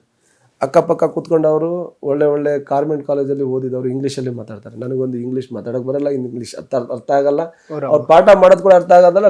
ಲ್ಯಾಬಲ್ಲಿ ಹೋಗಿದ್ದೀನಿ ಅಂದರೆ ಆ ಲ್ಯಾಬಲ್ಲಿ ಅವ್ರು ಹೇಳ್ತಾ ಇದ್ದಾರೆ ಹಿಂಗೆ ಮಾಡೋ ಅಂತೇಳಿ, ಅದು ಕೂಡ ಅರ್ಥ ಆಗಲ್ಲ. ಸೊ ಆ ಮೂಮೆಂಟಲ್ಲಿ ನಾನು ಕಂಟಿನ್ಯೂ ಮಾಡೋದಾ ಅಥವಾ should I stop here and shall I go back to my place and ಅದೇ ನನ್ನ ತಂದೆ ಏನು ಹೇಳ್ತಾ ಇದ್ರು ಮಾಡೋದಾ, ಆ ಲೆವೆಲಿಗೆ ಆಲೋಚನೆ ಮಾಡ್ತಿದ್ದೆ. ಹಾಗಾಗಿ ಈ ಥರ ಅಲ್ಲಿನ ಮಕ್ಕಳಿಗೆ ಆಗಬಾರ್ದು ಅಂತೇಳಿ ಪ್ರತಿ ಹೈಸ್ಕೂಲ್ಗಳಿಗೆ English speaking lab plus computer lab ಮಾಡ್ತಾ ಇದ್ದೀನಿ. ಈಗ ಒಂದೊಂದು 40 ಲಕ್ಷ 31 ಹೈಸ್ಕೂಲ್ ಇದಾವೆ. 31 ಹೈಸ್ಕೂಲಿಗೆ ಹಾಕಿದ್ದೀನಿ ಫಸ್ಟ್ ಕೆಲಸ. ಓಕೆ. 8th 9th 10th ಅದು ಮುಗಿಸಿ ಹೊರಗೆ ಬಂದಿದ ತಕ್ಷಣ ಅವರೇ ಯಾವುದೊಂದು ಕಂಪ್ಯೂಟರ್ ಸಿಕ್ಕರೆ ಅವರೇ ಸಿಲೆಬಸ್ಗಳು ಡೌನ್ಲೋಡ್ ಮಾಡಿ ಓದೋ ಲೆವೆಲಲ್ಲಿ ಆಗಿರಬೇಕು. ಅಲ್ಲಿ ಪಾಠ ಮಾಡಕ್ ಫ್ಲೂಯೆಂಟ್ ಆಗಿ ಇವರು ಇಂಗ್ಲೀಷಲ್ಲಿ ಮಾತಾಡಕ್ ಆಗ್ಲಿಲ್ಲ ಅಂದ್ರು ಅಲ್ಲಿ ಇಂಗ್ಲೀಷಲ್ಲಿ ಮಾತಾಡೋದನ್ನ ಇವ್ರು ಅರ್ಥ ಮಾಡ್ಕೊಳ್ತಾರ, ಆ ಲೆವೆಲಿಗೆ ಬರ್ಬೇಕಂತ ಒಂದು ಉದ್ದೇಶದಿಂದ. ಎಷ್ಟೋ ಹುಡುಗರು ಸೈನ್ಸ್ ಮಾಡ್ತಾರೆ, ಅರ್ಧ ಬಿಟ್ಟು ಬಂದು ಕಾಮರ್ಸು ಆರ್ಟ್ಸ್ ಮಾಡ್ತಾರೆ. ಕರೆಕ್ಟ್, ಹೌದು. ಸೊ ಹಾಗಾಗಿ ಈಗ ಫಸ್ಟ್ ಸ್ಟೆಪ್ ಗೆದ್ದು ಮೊದಲೇ ವರ್ಷದಲ್ಲಿ ನನಗೇನು ಲಿಮಿಟೆಡ್ ಫಂಡ್ ನಮ್ಮ ಕಲ್ಯಾಣ ಕರ್ನಾಟಕ ಬಂದಿತ್ತು, ಆ ದುಡ್ಡಲ್ಲಿ ಪ್ರತಿ ಒಂದು ಹೈಸ್ಕೂಲಿಗೆ computer lab and English speaking lab ಹೇಗೆ ಮಾತಾಡಬೇಕು ಏನು ಅಂತೇಳಿ ಕಲ್ಸತ್ತಾರ. ಓಕೆ. ಅದನ್ನು ಬ್ಯೂಟಿಫುಲ್ ಆಗಿ ಆ ಎನ್ವೈರ್ಮೆಂಟ್ ಕೂಡ ಹೇಗೆ ಮಾಡಿದ್ದೀನಿ ಅಂದರೆ, ಒಂದು ಸಾಫ್ಟ್ವೇರ್ ಕಂಪ್ನಿ ಹೇಗಿರುತ್ತಲ್ವ ಆ ಥರ ಎನ್ವೈರ್ಮೆಂಟ್ ಕೊಡ್ತಾ ಇದ್ದೀನಿ ಮಕ್ಕಳಿಗೆ. ಓಕೆ. ಹೆಡ್ಫೋನ್ ಹಾಕೊಂಡು ಕೇಳಬೇಕು, ಟೀಚರ್ ಕೂಡ ಇಯರ್ಫೋನಿಂದ ಮಾತಾಡಬೇಕು ಅವ್ರ ಜೊತೆ. ಯಾರಿಗಾರು ಮಾತಾಡ್ಬೇಕಂದ್ರೆ ಜಸ್ಟ್ ಬಟನ್ ಒತ್ತಿದ್ರೆ ಅವ್ರಿಗೆ ಇಂಟಿಮೇಟ್ ಆಗಬೇಕು, ಏನಪ್ಪ ಹಿಂಗಿದೆ ಅಂತೇಳಿ. ಸೊ ಆ ಥರ ಸ್ಟೇಜ್ ಬೈ ಸ್ಟೇಜ್ ಒಂದೊಂದೊಂದು ಕ್ರಿಯೇಟ್ ಮಾಡ್ತಿದ್ದೀನಿ. ನನ್ನ ಜೀವನದಲ್ಲಿ ನಾನು ಏನೇನು ನನಗೆ ಅಡೆತಡೆ ಬಂತು, ನನಗೇನೇನು ಕಷ್ಟ ಆಯಿತು, ಆ ಕಷ್ಟಗಳು ನಮ್ಮ ಸಾಮಾನ್ಯ ನಮ್ಮ ಬಂಧು ಮಕ್ಕಳಿಗೆ ಬರಬಾರ್ದು ಅನ್ನೋದೊಂದು ವಿಷಯದಿಂದ ಓಕೆ ಒಂದೊಂದು ಹಂತವಾಗಿ ಈ ಥರ ಮಾಡ್ತಾ ಇದ್ದಾರೆ. ಓಕೆ. MP ಪ್ರಕಾಶ್ ಅವರನ್ನ ಆದರ್ಶ ಅನ್ನೋ ರೀತಿಯಲ್ಲಿ ನೋಡ್ತೀರಿ, ಲೈಕ್ ಹೇಗೆ ಇನ್ಸ್ಪೈರ್ ಆಗ್ತಾರೆ ಅವರು ಅಂತ? MP ಪ್ರಕಾಶ್ ಸಾಹೇಬ್ರು ನಾನು ಭಾಳ ಸಡನ್ ಇದ್ದೆ, ಅಷ್ಟೊಂದು ಅವ್ರ ಜೊತೆ ಒಡನಾಟ ಇಲ್ಲ. MP ರವೀಂದ್ರ ಅವ್ರು ನಾನು MP ರವೀಂದ್ರ ಅವರು. ಹೌದು. ಸೊ ನನ್ನ ಜೀವನದಲ್ಲಿ ಸುಮಾರು 2013ರಿಂದ 2022ವರೆಗೆ ನಮ್ಮ ನಂದಿಹಳ್ಳಿ ಹಾಲಪ್ಪ ಸಾಹೇಬರು ಮತ್ತು ನಮ್ಮ MP ರವೀಂದ್ರ ಸಾಹೇಬರು ಇವ್ರಿಬ್ರು ನಾನು ಭಾಳ ಒಪ್ತೀನಿ, ನಂಬ್ತೀನಿ, ಆದರ್ಶ ವ್ಯಕ್ತಿಗಳು. ಯಾಕೆ, ಏನು ಅಂತ ಆ ಥರದ್ದು ಏನಿತ್ತು ವಿಚಾರಗಳು ಅಂತ? ಕೊನೆಯಲ್ಲಿ MP ರವೀಂದ್ರ ಜೊತೆ ನನ್ನ ಒಡನಾಟ, ಅವ್ರು ನನಗೇನು ಪ್ರೀತಿ ಮಾಡ್ತಿದ್ರು, ನನಗೇನು ಅವ್ರು ದಾರಿ ತೋರಿಸ್ತಿದ್ರು. ಓಕೆ. ಅದೆಲ್ಲ ನನ್ನ ಸ್ವಂತ ಅಣ್ಣ ಇದ್ರು ಕೂಡ ಮಾಡೋಕ್ಕಾಗ್ತಿದ್ದಿಲ್ಲೇನೋ ಅಂತೇಳಿ ಇಲ್ಲ ಅಂದ್ಕೊಂಡು, ನನ್ನ ಸ್ವಂತ ಅಣ್ಣ ಇದ್ರು ಕೂಡ ಈ ಥರ ಮಾಡೋಕ್ಕಾಗ್ತಿದ್ದಿಲ್ಲೇನೋ ಅಂತೇಳಿ, ನನಗೊಂದು ಒಳ್ಳೇದು ಮಾಡ್ಬೇಕಂತೇಳಿ ಅವ್ರು ಪಟ್ಟಿದ್ದ ಕಷ್ಟ, ಅವ್ರು ಯಾರ್ಯಾರ ಕಾಲಿಗೆ ಹೋಗಿ ಬಿದ್ದುಬಿಟ್ಟು ನನಗೋಸ್ಕರ 2018ರಲ್ಲಿ ನಮ್ಮ ಕೃಷ್ಣನಾಯಕಿಗೆ ಟಿಕೆಟ್ ಕೊಡಿಸ್ಬೇಕು, ಇಂಥ ಎಜುಕೇಟೆಡ್ ಇದ್ರೆ ನನ್ನ ಊರು ಅಭಿವೃದ್ಧಿ ಆಗ್ತೈತೆ ಅಂತೇಳಿ ಅವ್ರಿಗೊಂದೇ ಕಾನ್ಸೆಪ್ಟು. 2008ವರೆಗೆ ಅವ್ರು ಅಲ್ಲಿದ್ರು, ಸುಮಾರು 40 ವರ್ಷ. ಬಹಳಷ್ಟು ಅವರು ಕನಸು ಕಟ್ಕೊಂಡಿದ್ರು. ಡಿಲಿಮಿಟೇಷನ್ ಆಯ್ತು, ಪಕ್ಕ ಕ್ಷೇತ್ರಕ್ಕೆ ಹೋದ್ರು. ಆದ್ರೂ ಆ ಕ್ಷೇತ್ರದ ಮೇಲೆ ಇದ್ದಿದ್ದವ್ರ ಕಾಳಜಿ ಮತ್ತೆ ಪ್ರೀತಿ ಅಪಾರವಾಗಿತ್ತು. ಸೊ ಆ ಸಮಯದಲ್ಲಿ ಒಬ್ಬ ರೈಟ್ ಪರ್ಸನ್ ಅಲ್ಲಿ ಇರಬೇಕು ನಮ್ಮ ಬಿಹಾಫ್ ಆಫ್ ಅಲ್ಲಿ ಅಂತೇಳಿ ನನ್ನ ಅಪ್ರೋಚ್ ಮಾಡಿ 2018ರಲ್ಲಿ ಅವ್ರು ಟಿಕೆಟ್ ಕೊಡಿಸ್ಬೇಕಂತ ಭಾಳ ಪ್ರಯತ್ನ ಪಟ್ಟರು. ಅದಕ್ಕೋಸ್ಕರ ನಾನು ಹೇಳ್ಬಾರ್ದು, ಯಾರ್ಯಾರ್ದು ಕಾಲಿಗೆ ಬಿದ್ದು ನನ್ನ ಎದುರುಗಳೇನೆ, ಅದೆಲ್ಲ ಇಲ್ಲಿವರೆಗೂ ಕೂಡ ನನಗೆ ಮರೆಯೋಕ್ಕಾಗಲ್ಲ. ಆಮೇಲೆ 2013ರಿಂದ ನಮ್ಮ ನಂದಿಹಳ್ಳಿ ಹಾಲಪ್ಪ ಸಾಹೇಬರು ಒಂದು ಕೂಡ ನನಗೆ ತಪ್ಪು ದಾರಿ ಹೇಳಾರ್ದೆ, ವೇಟ್ ಮಾಡು, ನಿನಗೆ ಆಸಕ್ತಿ ಇದೆಯಾ ಸಮಾಜ ಸೇವೆ ಮಾಡ್ಬೇಕಂತೇಳಿ, ರೈಟ್ ಟೈಮ್ ಬರುತ್ತೆ, ವೇಟ್ ಮಾಡು, ಯಾವುದೇ ರೀತಿ ಅರ್ಜೆಂಟ್ ಮಾಡಬೇಡ, ಯಾರೋ ನಮ್ಮ ನಂದಿಹಳ್ಳಿ ಹಾಲಪ್ಪ ಸಾಹೇಬರು. ಸೊ ಹಾಗಾಗಿ ಇಬ್ರು ನಾನು ಭಾಳನೇ ನನ್ನ ಲೈಫಲ್ಲಿ ಒಪ್ಪೋದು. ಆಮೇಲೆ ಅವ್ರಿಗಂತೂ ಈಗ ಅವ್ರು ಇಲ್ಲ, ಈಗ ನಮ್ಮ MP ರವೀಂದ್ರ ಸಾಹೇಬರು. ಅವ್ರು ಯಾವಾಗ ಅವರು ತೀರ್ಕೊಂಡ್ರು ಅವಾಗ ನಾನು ಅನ್ಕೊಂಡೆ, ನನಗೆ ಯಾಕೆ ಬೇಕು ಈಗ ರಾಜಕೀಯ, ನನಗೆ ಯಾರು ಇಲ್ಲ, ನಾನೊಬ್ಬ ಸಾಮಾನ್ಯ ರೈತನ ಮಗ, ನನಗೆಲ್ಲಿ ಟಿಕೆಟ್ ತಗೊಂಡೋಗಿ ಎಲ್ಲ ಥರ ಆಗೋಕ್ಕಾಗುತ್ತೆ, ಸಮಾಜ ಸೇವೆ ಮಾಡೋಣ, ನಂದು ಕೂಡ ಜೀವನ ನೋಡ್ಕೊಳ್ಳೋಣ ಅಂತೇಳಿ ನಾನು ಈ 19ರಲ್ಲೇ ಬಿಟ್ಬಿಟ್ಟೆ ನಾನು ರಾಜಕೀಯ ಬೇಡ ಅಂತೇಳಿ. ಆಮೇಲೆ 2022ರಲ್ಲಿ ಮತ್ತೆ ನಮ್ಮ ನಂದೇಳಿ ಅಲ್ಲಪ್ಪ ಸಾಹೇಬರು MP ರವೀಂದ್ರ ಕೂಡ ಕನಸು ಕಟ್ಕೊಂಡಿದ್ದ ಆ ಕ್ಷೇತ್ರ ಒಳ್ಳೇದಾಗ್ಬೇಕಂತೇಳಿ. ನಾನು ಕೂಡ ಕನಸು ಕಟ್ಕೊಂಡಿದ್ದೀನಿ. ಸೊ ನೀನೇ ಸೂಟೇಬಲ್ ಪರ್ಸನ್, ನೀನ್ ಬಂದ್ರೆ ಮಾತ್ರ ಅಲ್ಲಿ ಏನೊಂದು ಮಾಡೋಕ್ಕಾಗುತ್ತೆ ಅಂತೇಳಿ ಇದೇ ಆಫೀಸಲ್ಲಿ ಬಂದು ಕೂತ್ಕೊಳ್ತಿದ್ರು. ನೀನ್ ಬಾ ಅಂತೇಳಿ. ಆಯ್ತು ನಡೀರಿ ಒಂದು ಟೈಮ್ ಅಂತೇಳಿ ಹೋದೆ. ಯಾವಾಗ 2022 ಗಣೇಶ ಹಬ್ಬಕ್ಕೆ ಹೋದೆ. 2013ರಲ್ಲಿ ನಾನು ವಿಧಾನಸಭಾ ಚುನಾವಣೆ ಮಾಡಿದೆ. ನಮ್ಮ ಇವರಿಗೆ PT ಪರಮೇಶ್ ನಾಯಕ್ ಅವರಿಗೆ ಚುನಾವಣೆ ಹಲಪ ಸರ್ ಜೊತೆ ಸೇರ್ಕೊಂಡೇ ಮಾಡಿದ್ದೆ ನಾನು ಚುನಾವಣೆ. ನನಗೆ ಅದೇ ಒಂದೇ ಸರ್, 2013ರಲ್ಲಿ ನನಗೆ ತಾವು ಕರ್ಕೊಂಡು ಓಡಾಡುವಾಗ ಹೇಗಿತ್ತು, ಈಗಲೂ ಹಾಗೆ ಇದೆಲ್ಲ ಸರ್, ಏನು ಅಭಿವೃದ್ಧಿ ಅಂದ್ರೆ, ಅಭಿವೃದ್ಧಿ ಅಂದ್ರೆ ಏನು ಅಂತೇಳಿ ಆ ಥರ ನನ್ನ ಹಲಪ ಸರ್ ಇದೇ ನೋಡಪ್ಪ, ಏನು ಮಾಡೋಕ್ಕಾಗುತ್ತೆ, ಅದಕ್ಕೆ ನಿನಗೆ ಹೇಳ್ತಿರೋದು. ಈಗ ಬಂದವರು ಬೇರೆ ಬೇರೆ ದೃಷ್ಟಿಯಿಂದ ಬಂದಿರ್ತಾರೆ, ಬೇರೆ ಬೇರೆ ಏನೇನೋ ಆಸೆ ಆಕಾಂಕ್ಷೆ ಬಂದಿರ್ತಾರೆ. ಹೌದು, ನೀನು ಹುಟ್ಟಿದೂರು, ಇದು ನಿನ್ನ ಊರು ಅಂತೇಳಿ ನಿನ್ನ ಕಡೆಯಿಂದ ಅಂತೂ 100% ಅಭಿವೃದ್ಧಿ ಆಗುತ್ತೆ. ನೀನಂತೂ ಆ ಥರ ಮಾಡಲ್ಲ. ಈಗ ಬೇರೆ ಕಡೆಯಿಂದ ಬಂದವರು ಎಷ್ಟು ದಿನ ಅಂತ ಇಲ್ಲಿ ಇರ್ತಾರೆ, ಎಲ್ಲಿವರೆಗೆ ರಿಸರ್ವೇಶನ್ ಇರುತ್ತೆ ಅಲ್ಲಿವರೆಗೆ ಇರ್ತಾರೆ. ರಿಸರ್ವೇಶನ್ ಚೇಂಜ್ ಆದ್ರೆ ಮತ್ತೆ ಎಲ್ಲಿ ಅವ್ರಿಗೆ ಬೇರೆ ಕಡೆ ರಿಸರ್ವೇಶನ್ ಸಿಗುತ್ತೆ ಅಲ್ಲಿ ಹೋಗ್ತಾರೆ. ನಿನ್ನ ಹುಟ್ಟೂರು, ನೀನಂತೂ ಬಿಟ್ಟು ಹೋಗೋಕ್ಕಾಗಲ್ಲ. ಹಾಗಾಗಿ ನೀನ್ ಬಾರಪ್ಪ ಅಂತ ನಾನು ಬಂದಿದ್ದು ಕರೆಯೋಕೆ ಅಂತೇಳಿ. ಗಣೇಶ ಹಬ್ಬ ಆದ್ಮೇಲೆ ನೋಡಿದೆ. ಆದ್ರೂ ನನಗೆ ನೋಡೋಣ ಸರ್, ಒಂದು ಆಫೀಸ್ ಮಾಡೋಣ, ನೋಡೋಣ. ಜನರು ಬಯಸಿದ್ರು ಅಂದ್ರೆ 100%, ನಾನಂತ ಹೆದರಲ್ಲ, ಅದೇನೇ ಆಗಲಿ. ಜನರು ಬಯಸಿದ್ರು ಅಂದ್ರೆ 100% ಕಂಟೆಸ್ಟ್ ಮಾಡೋಣ. ನಾಳೆ ಜನರು ಬೇಡಪ್ಪ, ಈಗೇನು ವ್ಯವಸ್ಥೆ ಇದೆ ಅದರಿಂದ ನಮಗೆ ತೃಪ್ತಿ ಇದೆ ಅಂದ್ರೆ ನಾನು ಎಂಟರ್ ಆಗಲ್ಲ. ಅವ್ರ ಸ್ಯಾಟಿಸ್ಫ್ಯಾಕ್ಷನ್ ಇದ್ರೆ ನಾನು ಎಂಟರ್ ಆಗಲ್ಲ. ಇಲ್ಲ ಬದಲಾವಣೆ ಆಗ್ಬೇಕಾಗಿದೆ ನಿಮ್ಮಂತ ಬೇಕಂತ ಏನಾದ್ರು ಅವ್ರು ಮುಂದೆ ಬಂದ್ರೆ ಡೆಫಿನೆಟ್ಲಿ ನಾನು ಪೊಲಿಟಿಕ್ಸ್ ಬರ್ತೀನಿ ಅಂತೇಳಿ ಆ ಥರ ಮಾತುಕತೆ ಮಾಡ್ಕೊಂಡು ಹೋಗಿದ್ದು. 2016 if I am not wrong, ತುಂಬ ಹೆಸರು ಮಾಡಿದ್ದು ಅಂತಂದರೆ ಲೈಕ್ ಇನ್ನು ನೆಗೆಟಿವ್ ಟರ್ಮ್ಸ್ ಅಲ್ಲಿ ಕೂಡ್ಲಿಗಿ DYSP ಅನುಪಮ ಶಣೈ ಅವ್ರ ಮ್ಯಾಟರ್ ತುಂಬಾ ಸೌಂಡ್ ಮಾಡ್ತು ರಾಜ್ಯದಲ್ಲಿ ಆ ಟೈಮಲ್ಲಿ. ಲೈಕ್ ಈ ತರದ್ ನೆಗೆಟಿವ್ ಸುದ್ದಿಗಳು ಜಾಸ್ತಿ ಆದಾಗ ಎಲ್ಲೋ ಒಂದ್ ಕಡೆ ಜನಕ್ಕೂ ಕೂಡ ಸಾಕು ಅಂತ ಅನ್ಸಿತ್ತ ಅಂತ ಆ ಥರ ವಾತಾವರಣ ನಿರ್ಮಾಣವಾಗಿತ್ತು. MP ರವೀಂದ್ರ ಕೂಡ ಬೇಡ ಅಂತ ಅವ್ರು ನಮಗೆ ಒಂದು ಒಳ್ಳೆ ಎಜುಕೇಟೆಡ್ MLA ಬೇಕಪ್ಪ ಅಂತೇಳಿ ಹೇಳಿದ್ದು. ಬಟ್ ಮತ್ತೆ 2018ರಲ್ಲಿ ಗೆಲ್ಸಿದ್ರು ಜನ. ಹೌದು. ಸೊ ಜನರ ತೀರ್ಮಾನ ಅಂತಿಮ ತೀರ್ಮಾನ. ಸೊ ಆ ಟೈಮಲ್ಲಿ ನಾವು ಅನ್ಕೊಂಡ್ವಿ ಮೇ ಬಿ ಅವ್ರೇನ್ ಮಾಡ್ತಿದ್ದಾರೆ ಅದರಿಂದ ಸ್ಯಾಟಿಸ್ಫ್ಯಾಕ್ಷನ್ ಇರಬಹುದು. ಸೊ ಹಾಗಾಗಿ ಮತ್ತೆ ಅವ್ರಿಗೆ ಕಂಟಿನ್ಯೂ ಮಾಡಿಸಿದ್ದಾರೆ, ಇರ್ಲಿ ಅಂತೇಳಿ. ನಾನು 2023ರಲ್ಲಿ ಕೂಡ ಅದೇ ಅಂದೆ, ಜನರಿಗೆ ಬೇಕಂದ್ರೆ ಹೋಗೋಣ, ಜನರಿಗೆ ಇರೋ ವ್ಯವಸ್ಥೆಯಲ್ಲಿ ಅವ್ರ ಸ್ಯಾಟಿಸ್ಫ್ಯಾಕ್ಷನ್ ಇದ್ರೆ ನಾವು ಹೋಗೋದು ಬೇಡ ಅಂತೇಳಿ ಕೂಡ ನಾನು ಹೇಳಿದ್ದೆ. ಲೈಕ್ ಸರ್, ಈಗ 2023ರಲ್ಲಿ ನೀವು ಗೆದ್ದಿದ್ದೀರಿ, ಅಬ್ಸರ್ವ್ ಮಾಡಿರ್ತೀರಿ, ಪ್ರೀವಿಯಸ್ 10 years ಅಲ್ಲಿ ಏನಾಗಿದೆ, ಏನ್ ಮಾಡಬಹುದು ಅನ್ನುವಂಥದ್ದು ಪ್ಲಾನ್ ಕೂಡ ತುಂಬಾ ಅದ್ಭುತವಾಗಿ ಮಾಡ್ಕೊಂಡಿದ್ದೀರಿ. ಅವರು ಸಚಿವರಾಗಿದ್ದಂಥವ್ರು, ನಿಮ್ಮ ಕ್ಷೇತ್ರದಲ್ಲಿದ್ದಂತಹ ಮಾಜಿ ಶಾಸಕರು ಏನು ಮಾಡ್ಲೇ ಇಲ್ವಾ ಅಲ್ಲಿ? ಇಲ್ಲ ಆ ಥರ ಎಲ್ಲ ಮಾಡಿದ್ದಾರೆ ಪಾಪ. ಅವರು ಎಷ್ಟು ಅನುದಾನ ಬರುತ್ತೆ ಆ ಥರ ಮಾಡಿದ್ದಾರೆ. ಬಟ್ ಏನಿಗುತ್ತೆ ಅಂತಂದ್ರೆ ಈಗ ಎಲ್ಲರೂ ಮಾಡೋದು ಮತ್ತೆ ಏನೊಂದು ಫ್ಯೂಚರ್ ಪಾಯಿಂಟ್ ಆಫ್ ವ್ಯೂ ಇಂದ ಮಾಡೋದ್ರಲ್ಲಿ ಬಹಳ ಅಂತರ ಇರುತ್ತೆ. ಕರೆಕ್ಟ್. ಈಗ ಅವ್ರು ಏನೇನೋ ಅನುದಾನ ಬಂದ್ರು ಆ ಥರ ಎಲ್ಲ ಮಾಡಿದ್ರು. ಈಗ ನಾವು ಕೂಡ ಅವ್ರಿಗೆ ಮಾಡಿಲ್ಲ, ಅಥವಾ ಅವ್ರಿಗೆ ನಾವು ಇವತ್ತು MLA ಆಗಿವಿ ಅವ್ರು ಸೋತಾರ ಅಂತೇಳಿ ನಾವು ಅವ್ರನ್ನ ಇದು ಮಾಡೋದು ಸರಿಯಲ್ಲ. ಈಗ ಅವ್ರಿಗೆ ಏನೇನು ಮಾಡ್ಬೇಕಂತೇಳಿ ಅವ್ರ ಬುದ್ಧಿವಂತಿಕೆ ಎಷ್ಟಿರುತ್ತೋ ಆ ಲೆವೆಲಲ್ಲಿ ಪಾಪ ಮಾಡಿದ್ರು. ರೋಡ್ಗಳು ಮಾಡಿದ್ದಾರೆ, ದೇವಾಲಯಗಳಿಗೆಲ್ಲ ಅನುದಾನ ಕೊಟ್ಟಿದ್ದಾರೆ, ಮಾಡಿದ್ದಾರೆ ಅವ್ರ ಲೆವೆಲ್ಗೆ. ಆದ್ರೆ ನಂದು ಕಾನ್ಸೆಪ್ಟ್ ಏನಂತಂದ್ರೆ, ಈ 5 ವರ್ಷದಲ್ಲಿ ನಾನು ಮಾಡೋ ಕೆಲಸಗಳು ಫ್ಯೂಚರಿಗೆ ಇವತ್ತು ಬುನಾದಿ ಆಗ್ಬೇಕನ್ನೋದು.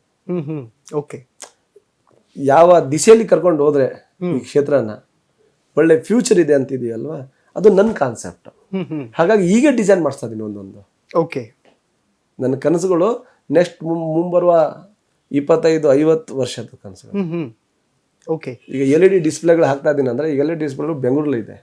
ನನ್ನ ಕಾರ್ಯಕರ್ತರ ಜೊತೆ ಈಗೆಲ್ಲ ಟೀಮ್ ಮಾಡಿದ್ದೀನಿ. ನನ್ನ ಕಾರ್ಯಕರ್ತರ ಎಲ್ಲಿದ್ರು ವಿಡಿಯೋ ಕಾನ್ಫರೆನ್ಸ್ ಜೊತೆ ನಾನು ಮೀಟಿಂಗ್ ಮಾಡ್ತಾ ಇದ್ದೀನಿ.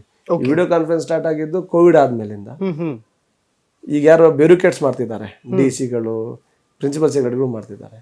ನಾನು ಕೂಡ ಈಗ ಮೊನ್ನೆ ನಮ್ಮ ಕಾರ್ಯಕರ್ತರ ಜೊತೆ ಸ್ಟಾರ್ಟ್ ಮಾಡಿದ್ದೀನಿ, ಪ್ರಾರಂಭ ಮಾಡಿದ್ದೀನಿ. ನಂಬರ್ ಎಲ್ಲ ಕಲೆಕ್ಟ್ ಮಾಡ್ಕೊಂಡು ಒಂದೊಂದು ಬೂತದ್ದು ವಿಡಿಯೋ ಕಾನ್ಫರೆನ್ಸ್ ಮಾಡಿ ಊರಿಗೆ ಏನೇನು ಸಮಸ್ಯೆ ಇದೆ, ಕುಡಿಯೋ ನೀರಿನ ವ್ಯವಸ್ಥೆ ಚೆನ್ನಾಗಿದೆಯಾ, ಓಕೆ, ಆರೋಗ್ಯದ ಏನಾದ್ರು ತೊಂದರೆ ಇದೆಯಾ, ಓಕೆ.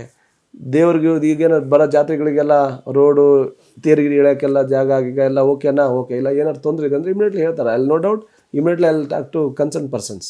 ಓಕೆ. ಸೊ ಅಡ್ವಾನ್ಸ್ ಈಗ ಹಳೆ ಕಾಲದಲ್ಲಿ ನಮ್ಮ ಅಜ್ಜ ಅಜ್ಜಿ ಸುಮಾರು 10 ಕಿಲೋಮೀಟರ್ ನಡ್ಕೊಂಡು ಹೋಗಿ ಸಂತೆ ಮಾಡ್ಕೊಂಡು ಬರ್ತಿದ್ರು. ನಮ್ಮ ಅಜ್ಜ ಅಜ್ಜಿ 10 ವರ್ಷದಿಂದ ನಡ್ಕೊಂಡು ಹೋಗ್ತಿದ್ರು ಅಂತೇಳಿ ಈಗೂ ನಾನು ನಡ್ಕೊಂಡು ಹೋದ್ರೆ ಏನಾಗುತ್ತೆ? ಕರೆಕ್ಟ್, ಹೌದು ಅಲ್ವಾ? ಸೊ ಈಗ ಕಾಲ ಬದಲಾವಣೆ ಆಗಿದೆ, ಅಭಿವೃದ್ಧಿ ಆಗಿದ್ದೀವಿ, ಬಸ್ಗಳಿದಾವೆ, ಬೈಕ್ಗಳಿದಾವೆ, ಕಾರ್ಗಳಿದಾವೆ. ಸೊ ಅವರು ಬೆಳಿಗ್ಗೆ ಹೋದ್ರೆ ಸಂತೆಗಂದ್ರೆ ಒಂದಿನ ಅವರು ಸ್ಪೇರ್ ಮಾಡ್ತಿದ್ರು. ಓಕೆ. ಬೆಳಿಗ್ಗೆ ಹೋದ್ರೆ ಸಂತೆ ಮಾಡ್ಕೊಂಡು ಸಾಯಂಕಾಲ ಬರ್ತಿದ್ರು. ಈಗ 1 ಅವರ್ಲಿ ನಾವು ಸಂತೆ ಮಾಡ್ಕೊಂಡು ಬರ್ತೀವಿ. ಹಾಗಾಗಿ ಹೇಗೆ ಕಾಲ ಬದಲಾವಣೆ ಆಗ್ತದೆ, ಹಾಗಾಗಿ ನಾವು ಅಡ್ಜಸ್ಟ್ ಆಗಬೇಕು. ಬೆಂಗಳೂರಲ್ಲಿ ಇವತ್ತು 1ನೇ ಕ್ಲಾಸಿಂದ LKG UKG ಇಂದ ಇಂಗ್ಲಿಷ್ ಕಲಿತಾರೆ.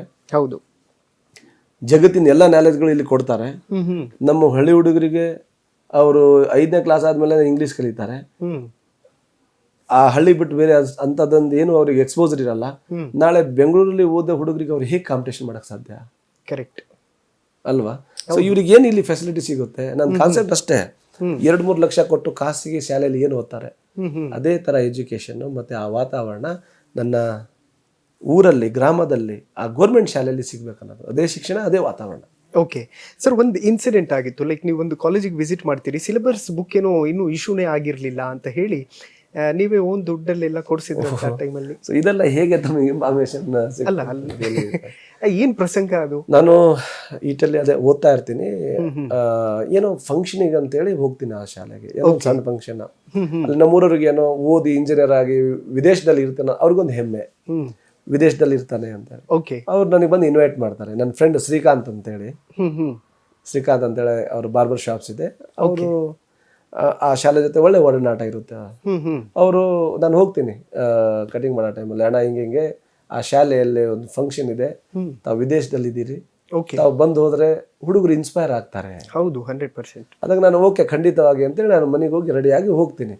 ಹೋಗಿ ಏನೋ ಒಂದು ಫಂಕ್ಷನ್ ಇರುತ್ತೆ, ಉದ್ಘಾಟನೆ ಮಾಡಿ ಮಾತಾಡ್ತೀನಿ. ಮಾತಾಡುವಾಗ ಮಕ್ಕಳ ಜೊತೆ ಯಾವಾಗ ಇಂಟ್ರಾಕ್ಷನ್ ಸ್ಟಾರ್ಟ್ ಮಾಡ್ತೀನಿ, ಮಕ್ಕಳು ಹೇಳ್ತಾರೆ, ಸರ್ ಇವತ್ತು ಕಾಲೇಜ್ ಸ್ಟಾರ್ಟ್ ಆಗಿ 6-7 ತಿಂಗಳಾಗಿದೆ, ಎಕ್ಸಾಮ್ ಇನ್ನೊಂದು 2-3 ತಿಂಗಳಾಗಿದೆ, ಇನ್ನೂರಿಗೆ ನಮ್ಮ ಹತ್ರ ಸಿಲೆಬಸ್ಸೇ ಬುಕ್ ಇಲ್ಲ, ನಾವು ಏನು ಓದಿವಾಗ sir. On the spot immediately ನಮ್ಮ ಪ್ರಿನ್ಸಿಪಲ್ ಸರ್ ಜೊತೆ ಮಾತಾಡಿ, ಅವರು ಭಾಳ ಹೆಲ್ಪ್ ಸರ್, ನಾವು ಹೆಲ್ಪ್ಲೆಸ್ ಸರ್, ಗೌರ್ಮೆಂಟ್ ಕೊಟ್ಟರೆ ನಾವು ಕೊಡೋಕ್ಕೇನು, ಇಮಿಡಿಯೇಟ್ಲಿ ಗದಗಿ ಕಳಿಸಿ ಪರ್ಚೇಸ್ ಮಾಡಿ ನಾನು ಡಿಸ್ಟ್ರಿಬ್ಯೂಟ್ ಮಾಡಿದ್ದೆ.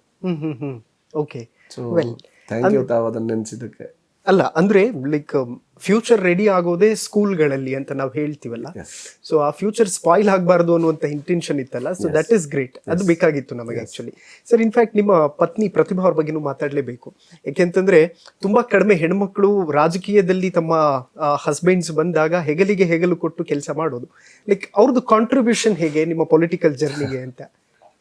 ಅವರು ಆಕ್ಚುಲಿ ಹೇಳ್ಬೇಕಂದ್ರೆ ಈ ಮಾತು ಹೇಳ್ಬಾರ್ದು, ಅವರು ಪೊಲಿಟಿಕ್ಸ್ ಇಷ್ಟಪಡಲ್ಲ, ಮುಂಚೆಯಿಂದ ಇಷ್ಟಪಡಲ್ಲ. ಅವ್ರು ಹೇಳ್ತಾರೆ ನಮ್ದೊಂದು ಪುಟ್ಟ ಫ್ಯಾಮಿಲಿ ಇದೆ, ಪೊಲಿಟಿಕ್ಸ್ ಎಲ್ಲ ಹೋಗಿ ಯಾಕೆ ನಮ್ ನೆಮ್ಮದಿ ಹಾಳು ಮಾಡ್ಕೋಬೇಕು, ಬೇಡ, ಮಗಳಿದ್ದಾಳೆ, ಮಗು ಇನ್ನು ಆಗಿದ್ದಿಲ್ಲ ಆ ಟೈಮಲ್ಲಿ, ಮಗು ನನ್ ಗಂಡ್ ಮಗು ಆಗಿದ್ದಿಲ್ಲ, ಬೇಡ ಯಾಕೆ ಬೇಕು, ಬಿಸ್ನೆಸ್ ಚೆನ್ನಾಗಿ ನಡೀತಾ ಇದೆ, ಕಂಫರ್ಟೇಬಲ್ ಆಗಿದ್ದೀವಿ, ಇಲ್ಲ 2-3 ಪ್ರಾಪರ್ಟಿ ಮಾಡಿದೀವಿ, ಸ್ವಂತ ಮನೆ ಮಾಡಿದೀವಿ, ಅಪ್ಪ ಅಮ್ಮಗೆ ಏನ್ ಬೇಕು ಅದೆಲ್ಲ ಮಾಡಿದೀವಿ, ತಂಗಿಯರಿಗೆ ತಮ್ಮರಿಗೆ ಏನ್ ಬೇಕು ಅದೆಲ್ಲ ಮಾಡಿದೀವಿ, ಆಮೇಲೆ ಅವ್ರ ಮನೆ ಕಡೆ ನಮ್ಮ ಮನೆ ಕಡೆ ಏನೋ ಸಣ್ಣ ಪುಟ್ಟ ಬೇಕು ಅದನ್ನ ಕೂಡ ಮಾಡಿದೀವಿ. ಸೊ ಇನ್ ಲೈಫ್ ಅಲ್ಲಿ ಹ್ಯಾಪಿ ಅಂದ್ರೆ ಖುಷಿಯಿಂದ ನಾವು ಜೀವನ ನಡೆಸ್ಬೋದಲ್ವಾ. ಈಗ ಅದನ್ನ ನಾವು ಅಲ್ಲಿ ಹೋಗಿ ಅವೆಲ್ಲ ಮಾಡಿ ಸುಮ್ನೆ ಯಾಕೆ ಅದು ಇದು ಅಂತೇಳಿ ಮುಂಚೆಯಿಂದ ಅವ್ರು ಇಷ್ಟಪಡ್ತಿದ್ದಿಲ್ಲ. ಅದಕ್ಕೆ ನಾನು ಹೇಳ್ದೆ, ಈಗ ನಾವು ಖುಷಿಯಾಗಿದ್ದೀವಿ, ನಮ್ಮಂತ ಎಷ್ಟೋ ಜನರು ಇದ್ದಾರೆ. ಇವತ್ತು SLC PUC ಡಿಗ್ರಿ ಓದ್ತಾರೆ, ತಂದೆ ತಾಯಿಗೆ ಒಂದು ಆಸೆಗೆ ಓದ್ತಾರೆ, ಓದಿದ್ಮೇಲೆ ಮುಂದೆ ಏನ್ ಮಾಡ್ಬೇಕಂತ ಅವ್ರಿಗೆ ಗೊತ್ತಾಗಲ್ಲ, ಅಲ್ಲಿ ಉದ್ಯೋಗಾವಕಾಶ ಇಲ್ಲ, ಮತ್ತೆ ಹೋಗಿ ಕೃಷಿ ಚಟುವಟಿಕೆ ಮಾಡ್ತಾರೆ, ಕುಡಿಯೋದೆಲ್ಲ ಕಲಿತಾರೆ. ಕರೆಕ್ಟ್, ಹೌದು. ಅದಕ್ಕೆ ನಾವು ಏನಾದ್ರು ಹೋದ್ರೆ ಒಂದು ಒಳ್ಳೆ ದಾರಿ ತೋರಿಸ್ಬೋದಲ್ಲ ಅಂತೇಳಿ ನಾನು ಕೆಲಸ ಮಾಡ್ತಾ ನೋಡಿ ಅವರು ಇನ್ಸ್ಪೈರ್ ಆದ್ರು. ಓಕೆ, ಆಯ್ತು ಹಾಗಾದ್ರೆ ಮಾಡಿ ನಾವು ಇರ್ತೀವಿ ನಿಮ್ ಜೊತೆ ಅಂತೇಳಿ. ಮೊನ್ನೆ ಚುನಾವಣೆ ಸಮಯದಲ್ಲಿ 7.5 month ಕ್ಯಾರಿಂಗ್ ಇದ್ರು, ನಾನು ಬೇಡ ಅಂದ್ರೂ ಇಲ್ಲ ಕರೆಕ್ಟ್ ಅಂತೇಳಿ ಆಲ್ಮೋಸ್ಟ್ 70% ನನ್ನ ಕ್ಷೇತ್ರ ತಿರುಗಾಡಿದ್ರು. ಹೌದು. ಈಗ ಅದೇ ಈಗೂ ಬಹಳಷ್ಟು ನಮ್ಮ ಕ್ಷೇತ್ರದ ಮಹಿಳೆಯರು ಡೈರೆಕ್ಟ್ ಟಚ್ ಅಲ್ಲಿ ಇದ್ದಾರೆ. ಅವ್ರು ಏನೇನ್ ಫೋನ್ ಮಾಡಿ ಪ್ರಾಬ್ಲಮ್ ಹೇಳ್ತಾರೆ, ಇವರೆಲ್ಲ ಬರ್ಕೊಂಡು ನನಗೆ ವಾಟ್ಸ್ಆಪ್ ಹಾಕ್ತಾರೆ, ನೋಡ್ರಿ ಈ ಊರಿಂದ ಮೊನ್ನೆ ಒಬ್ಬ ತಾಯಿ ಮಾಗಳದಿಂದ ಮಗಳಿಗೆ ಕೆಲಸ ಆಗಿದೆ, ಓಕೆ. ಆದ್ರೆ ಅವರಿಗೆ ಈ ನಿರಾಶ್ರಿತರು ಅಂದ್ರೆ ಹೊಲದಲ್ಲಿ ಕಾಲುವೆ ಹೋಗಿದ್ರೆ ಅಥವಾ ಗೌರ್ಮೆಂಟ್ ಅವ್ರ ಅಕ್ವೈರ್ ಮಾಡ್ಕೊಂಡು ನಿರಾಶ್ರಿತರು ಒಂದು ಸರ್ಟಿಫಿಕೇಟ್ ಕೊಡ್ತಾರೆ. ಅವ್ರ ನಿರಾಶ್ರಿತರ ಅಡಿಯಲ್ಲಿ ಅವ್ರಿಗೆ ಕೆಲಸ ಆಗಿದೆ, ಆದ್ರೆ ಆ ಸರ್ಟಿಫಿಕೇಟ್ ಅವ್ರಿಗೆ ಸಿಗ್ತಾ ಇಲ್ಲ. ಓಕೆ. ಹಾಗಾಗಿ ಅವ್ರ ಕೆಲಸ ಕಳ್ಕೊಳ್ಳೋ ಪೊಸಿಷನ್ ಅಲ್ಲಿ ಇದ್ದಾರೆ.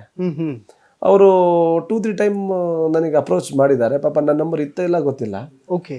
ಸೊ ನನ್ನ ಹತ್ರ 2 ಫೋನ್ ನಂಬರ್ ಇದೆ. ಒಂದು ಲೀಡರ್ಸಿಗೆ ಅಂತ ಬೇರೆ ಕೊಟ್ಟಿದ್ದೀನಿ, ಮಾಮೂಲಿ ಬೇರೆ. ಈಗ ಇಲ್ಲಾಂದ್ರೆ ಏನಾಗುತ್ತೆ, ಬೆಳಗಿಂದ ಸಾಯಂಕಾಲ ನನಗೆ ಒಂದು ಕಡಿಮೆ ಅಂದ್ರೆ 1,000-2,000 ಫೋನ್ ಬರ್ತವೆ.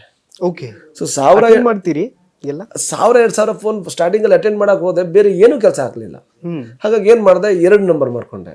ನಮ್ಮ ಮೇನ್ ಲೀಡರ್ಸಿಗೆ 1 ನಂಬರ್, ಸಾಮಾನ್ಯ ಎಲ್ಲಾ ಜನರಿಗೆ 1 ನಂಬರ್. ಅವಾಗ ಏನಾಗುತ್ತೆ, ಫೋನ್ ಕಾಲ್ಗಳು ಇದು ಕರೆಕ್ಟ್ ಏನಂತಾರೆ ಟೋಟಲ್ 1,000 ಬೇರೆ ಬೇರೆ ಆಗ್ತವೆ. ಸೊ ಬೇರೆ ಬೇರೆ ಆಗಿದ್ದರೆ ಲೀಡರ್ಗಳು ಡೈರೆಕ್ಟ್ ಆಗಿ ಎಮರ್ಜೆನ್ಸಿಗೆ ನನಗೆ ಮಾಡೇ ಮಾಡ್ತಾರೆ. ಆ ಊರದ ಪ್ರಾಬ್ಲಮ್ ಇತ್ತಂದ್ರೆ ಹೌದು, ಸಾಮಾನ್ಯ ಜನರಿಗೂ ಯಾಕೆ ಕಡೆಗಣಿಸಬಾರ್ದು ಅಂತೇಳಿ ಅವ್ರಿಗೂ ಮಾಡಿದ್ದೀನಿ. ಸೊ ಅವ್ರು ಯಾವ ತರ ನನಗೆ ಅಪ್ರೋಚ್ ಮಾಡಿದ್ರು, ಪಾಪ ನಾನು ಅವ್ರಿಗೆ ಸಿಕ್ಕಿಲ್ಲ, ಏನಾಗಿಲ್ಲ ಗೊತ್ತಿಲ್ಲ, ಮಿಸ್ಸಸ್ಸಿಗೆ ಮಾಡಿದ್ದಾರೆ. ಅವ್ರು ಬರೆದು ಇಟ್ಕೊಂಡಾಗ ನಾನು ಫೋನ್ ಮಾಡಿ ಕರೆಸಿ, ಓಕೆ, ಮನೆ ಹತ್ರ ಕರೆಸಿ, ಅವ್ರ ಹಸ್ಬೆಂಡ್ನ DC ಆಫೀಸಿಗೆ ಕರೆಸಿ ಕ್ಲಿಯರ್ ಮಾಡಿ ಕಳಿಸಿದೆ. ಓಕೆ. ಸೊ ಅವ್ರು ಆತರ ನಾನು ಮಾತು ಕೊಟ್ಟಿದ್ದೀನಿ, ನಾನು ಆ ದೇವಸ್ಥಾನಕ್ಕೆ ಮಾತು ಕೊಟ್ಟಿದ್ದೀನಿ, ನೀವು ಆ ಕೆಲಸ ಮಾಡ್ಬೇಕು, ನಾನು ಈ ತರ ಮಾಡ್ಕೊಡ್ತೀನಿ ಅಂತೇಳಿ ನಾನು ಹೋದಾಗ ಮಾತು ಕೊಟ್ಟಿದ್ದೀನಿ ಅಂತೇಳಿ ಅವ್ರಿಗೆ ನನ್ನ ಹಿಂದೆ ಬೀಳ್ತಾರೆ. ನಾನು ಅನುದಾನ ಬಂದಿಲ್ಲಮ್ಮ, ಸ್ವಲ್ಪ ವೇಟ್ ಮಾಡೋ ಅಂದ್ರೂ ವೇಟ್ ಮಾಡಕ್ ರೆಡಿ ಇರಲ್ಲ. ಮಾತು ಕೊಟ್ಟಿದ್ದೀವಿ, ನಾವು ನಡ್ಕೋಬೇಕು. ಹಾಗಾಗಿ really I am very happy that ನನಗೆ ಈ ತರ ಫ್ಯಾಮಿಲಿ ನನ್ನ ಜೊತೆ ಇದ್ದಾರೆ. ಅದಾದ್ಮೇಲೆ 1.5 ತಿಂಗಳಾದ್ಮೇಲೆ ಗಂಡು ಮಗು ಆಯ್ತು. So complete family also is complete. So ಎಲ್ಲ ತರದಿಂದ I am very happy man. Really very lucky ನನಗೆ ಈ ತರ ಫ್ಯಾಮಿಲಿ, ತಂದೆ ತಾಯಿ ಈ ತರ ಸಿಕ್ಕರು. ಆಮೇಲೆ ಎಸ್ಪೆಷಲಿ ನನ್ನ ಹುರುಳಿ ವಿಧಾನಸಭಾ ಕ್ಷೇತ್ರದ ಜನರಿಷ್ಟು ಒಳ್ಳೆಯವರು ಇದ್ದಾರೆ ಅಂತ. ಸೊ ಹಾಗಾಗಿ ಅವ್ರಿಗೆ ಒಂದು ಸಣ್ಣದೇನು ನೋವಾಗಿದೆ ಅಂತಂದ್ರೆ ನಾನು ತಡ್ಕೊಳಕ್ಕಾಗಲ್ಲ. ಇಮಿಡಿಯೇಟ್ಲಿ ಅದೇನೇ ಆಗಿರ್ಲಿ, 4 ಜನಕ್ಕೆ ತೊಂದರೆ ಕೊಡೋರು ಒಬ್ಬರು ಏನಾಗಿ ಅವ್ರಿಗೆ ತೊಂದರೆ ಆಗೋದಂದ್ರೆ ನಾನು 4 ಜನರು ಒಳ್ಳೇದಾಗ್ಲಿ ಅಂತ ಹೇಳಿ ಬಯಸೋರು. ಅವ್ರಿಗೆ ಕೂಡ ಕರೆಸಿ ಇದು ಮಾಡ್ತೀನಿ. ಒಬ್ರಿಗೆ ಯಾವುದೇ ರೀತಿ ಇದು ಕೆಟ್ಟದ್ದು ಮಾಡಬೇಕು. ಆಮೇಲೆ ಇಲ್ಲಿ ನಾನು ಗೆದ್ಮೇಲಿಂದ ಕೂಡ ಇಲ್ಲಿವರೆಗೂ ಕೂಡ ನಾನು ಯಾವುದೇ ರೀತಿ ಇದು ಪಕ್ಷಪಾತ ಅವೆಲ್ಲ ಯಾವುದು ಮಾಡಲ್ಲ. ಓಕೆ. ಎಲ್ಲ ನನ್ನವರು ಅವರೆಲ್ಲಾರು. ಆ ಸಮಯದಲ್ಲಿ ಅವ್ರಿಗೆ ಏನು ಹಕ್ಕಿದೆ, ಪ್ರಜಾಪ್ರಭುತ್ವದಲ್ಲಿ ಏನು ಹಕ್ಕಿದೆ, ಅವರಿಗೆ ಅವರು ಸರಿ ಇದ್ರೆ ಅವ್ರಿಗೆ ಓಟ್ ಹಾಕಿದ್ರು, ನಾನು ಸರಿ ಇದ್ದವ್ರಿಗೆ ನನಗೆ ಓಟ್ ಹಾಕಿದ್ರು ಗೆದ್ದೆ ಮುಗೀತು ಅವತ್ತಿನ. ಅದಾದ್ಮೇಲೆ ಅವ್ರು ಕಾಂಗ್ರೆಸ್ರು ಅವ್ರ ಮೇಲೆ ಕೇಸ್ ಮಾಡಿಸ್ಬೇಕು, ಇವ್ರು BJP ಅವರು ನನ್ನವರು, ಆ ಥರ ಏನಿಲ್ಲ. ಒಂದೇ ನನ್ನ ದೃಷ್ಟಿ, ವಿಧಾನಸಭಾ ಕ್ಷೇತ್ರ ನೆಮ್ಮದಿಯಿಂದ ಇರಬೇಕು. ಯಾವುದೇ ರೀತಿಯಲ್ಲಿ ಗಲಾಟೆ ಆಗಬಾರ್ದು, ಯಾವುದೇ ರೀತಿಯಲ್ಲಿ ಅಡೆತಡೆ ಬರಬಾರ್ದು. ಓಕೆ. ನಾಳೆ ಅಡೆತಡೆ ಮಾಡಕ್ ಬಹಳಷ್ಟು ಇರ್ತಾರೆ. ಈಗ ಚೆನ್ನಾಗಿ ನಡೀತಾ ಇದೆ ಅಂತಂದ್ರೆ ಅವ್ರು ನೋಡ್ಕೊಂಡು ಹೇಗೆ ಸುಮ್ಮನೆ ಕುಂದಿರ್ತಾರೆ. ಹೌದು, ಇಷ್ಟು ಚೆನ್ನಾಗಿ ನಡ್ಸ್ಕೊಂಡು ಹೋಗ್ತಿದ್ದಾರೆ, ನಾವೇನೋ ಒಂದು ಮಾಡ್ಬೇಕಂತ ಕಿತಾಪತಿ ಮಾಡಕ್ ಪ್ರಯತ್ನ ಮಾಡ್ತಾರೆ. ಮತ್ತೆ ಅದು ಯಾವುದಕ್ಕೂ ನಾನು ಹೆದರಲ್ಲ, ಅದು ಯಾವುದಕ್ಕೂ ನಾನು ಅದನ್ನ ಅವಕಾಶ ಮಾಡಿಕೊಡಲ್ಲ. ಓಕೆ. ಈಗ ಪ್ರೆಸೆಂಟ್ PT ಪರಮೇಶ್ವರ್ ನಾಯಕ್ ಅವ್ರು ಸಿಕ್ಕಾಗ ಮಾತಾಡಿಸ್ತಾರ ಖುಷಿಯಾಗಿ? ಇಲ್ಲ, ಇಲ್ಲಿವರೆಗೆ ಎಲ್ಲಿ ಸಿಕ್ಕಿಲ್ಲ. ಬಟ್ ಸಿಕ್ಕರೆ 100% ಮಾತಾಡ್ತೀನಿ. ನನ್ನ ಅಲ್ಲ, ಅವ್ರು ನನ್ನೊಂದು ಪಾರ್ಟಿ, ಅವರೊಂದು ಪಾರ್ಟಿ. ಬಟ್ ಕೆಲಸ ಮಾಡಿದವ್ರೆ ಸೋಲ್ಸ್ಬಿಟ್ರಲ್ಲ ಅನ್ನೋದೊಂದು ಇದ್ದೇ ಇರುತ್ತಲ್ಲ. ನನಗಾಗಿ ಕೆಲಸ ಮಾಡಿದ್ ಒಂದು ಕಾಲದಲ್ಲಿ ಎಲೆಕ್ಷನ್ ಟೈಮಲ್ಲಿ ಕೆಲಸ ಮಾಡಿದ್ದವ್ರು ನನ್ನನ್ನೇ ಸೋಲ್ಸಿದ್ರಲ್ಲ ಅನ್ನೋದೊಂದು ಕೊರಗಿದ್ದೇ ಇರುತ್ತೆ ಎಂಥವ್ರಿಗಾದ್ರು. ಅಲ್ಲ, ಅವರಿಗೆ ಪಾಪ ಏನಿದೆ ಗೊತ್ತಿಲ್ಲ, ಬಟ್ ನನಗಂತೂ ಆ ತರ ಏನಿಲ್ಲ. ಓಕೆ. ಈ ರಾಜಕೀಯದಲ್ಲಿ ಸೋಲು ಗೆಲುವು ಸಹಜ, ಬಟ್ ಅದನ್ನ ತುಂಬಾ ಜನ ಎಕ್ಸೆಪ್ಟ್ ಮಾಡ್ಕೊಳ್ಳಲ್ಲ. So that is a problem. ಅದನ್ನ ಎಕ್ಸೆಪ್ಟ್ ಮಾಡಬೇಕು. ಈಗ ನಾವು ಇದು ಪ್ರಜಾಪ್ರಭುತ್ವದಲ್ಲಿ ಕರೆಕ್ಟ್ ಜನ ಸೇವೆ ಮಾಡ್ಲಿಕ್ಕೆ ಅಂತೇಳಿ ಇದೊಂದು ಅವಕಾಶ ಸಿಗೋದು. ಇದು ನನ್ನ ಸತ್ತಲ್ಲ, ಅದು ನನ್ನ ಆಸ್ತಿ ಅಲ್ಲ. ಅದು ಕರೆಕ್ಟ್, ಹೌದು, ನನ್ನ ಆಸ್ತಿ ನಂದೇ, ಬೇರೆ ಯಾಕೆ ಇಲ್ಲ. ಅದು ಜನರ ತೀರ್ಮಾನ. ಹೌದು, ಜನರಿಗೆ ಅವ್ರ ಸೇವೆ ಮಾಡಲಿಕ್ಕೆ ಅವ್ರಿಗೆ ಯಾರಿಗೆ ಇಷ್ಟ ಆಗ್ತಾರೋ ಅವ್ರನ್ನ ಆಯ್ಕೆ ಮಾಡ್ಕೊಳ್ಳೋದು ನಮ್ಮ ಸಂವಿಧಾನದಲ್ಲಿ ಇರೋ ಹಕ್ಕದು. ನನ್ನ ಸತ್ತು ಅಂತೇಳಿ ಅದನ್ನ ನಾನು ಹೋಗಿ ಬೇರೆ ಯಾರು ಬರಬಾರ್ದು, ಇದು ನಾನೇ ಇಲ್ಲಿ ಅಂತೇಳಿ ಅದನ್ನ ಐ ಆಮ್ ಬೀಯಿಂಗ್ ಎಜುಕೇಟೆಡ್ ಆ ಥರ ಐ ಕಾಂಟ್ ಥಿಂಕ್. ಕರೆಕ್ಟ್. ಅದು ಯಾರು ಕೂಡ ಆಲೋಚನೆ ಮಾಡಬಾರ್ದು.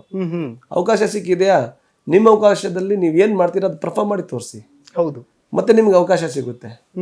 ನಿಮ್ಮಿಂದ ನೀವು ಕೆಲಸ ಮಾಡ್ತಿರೋದು ಸ್ಯಾಟಿಸ್ಫ್ಯಾಕ್ಷನ್ ಇಲ್ವಾ, ದೇ ವಿಲ್ ರಿಜೆಕ್ಟ್.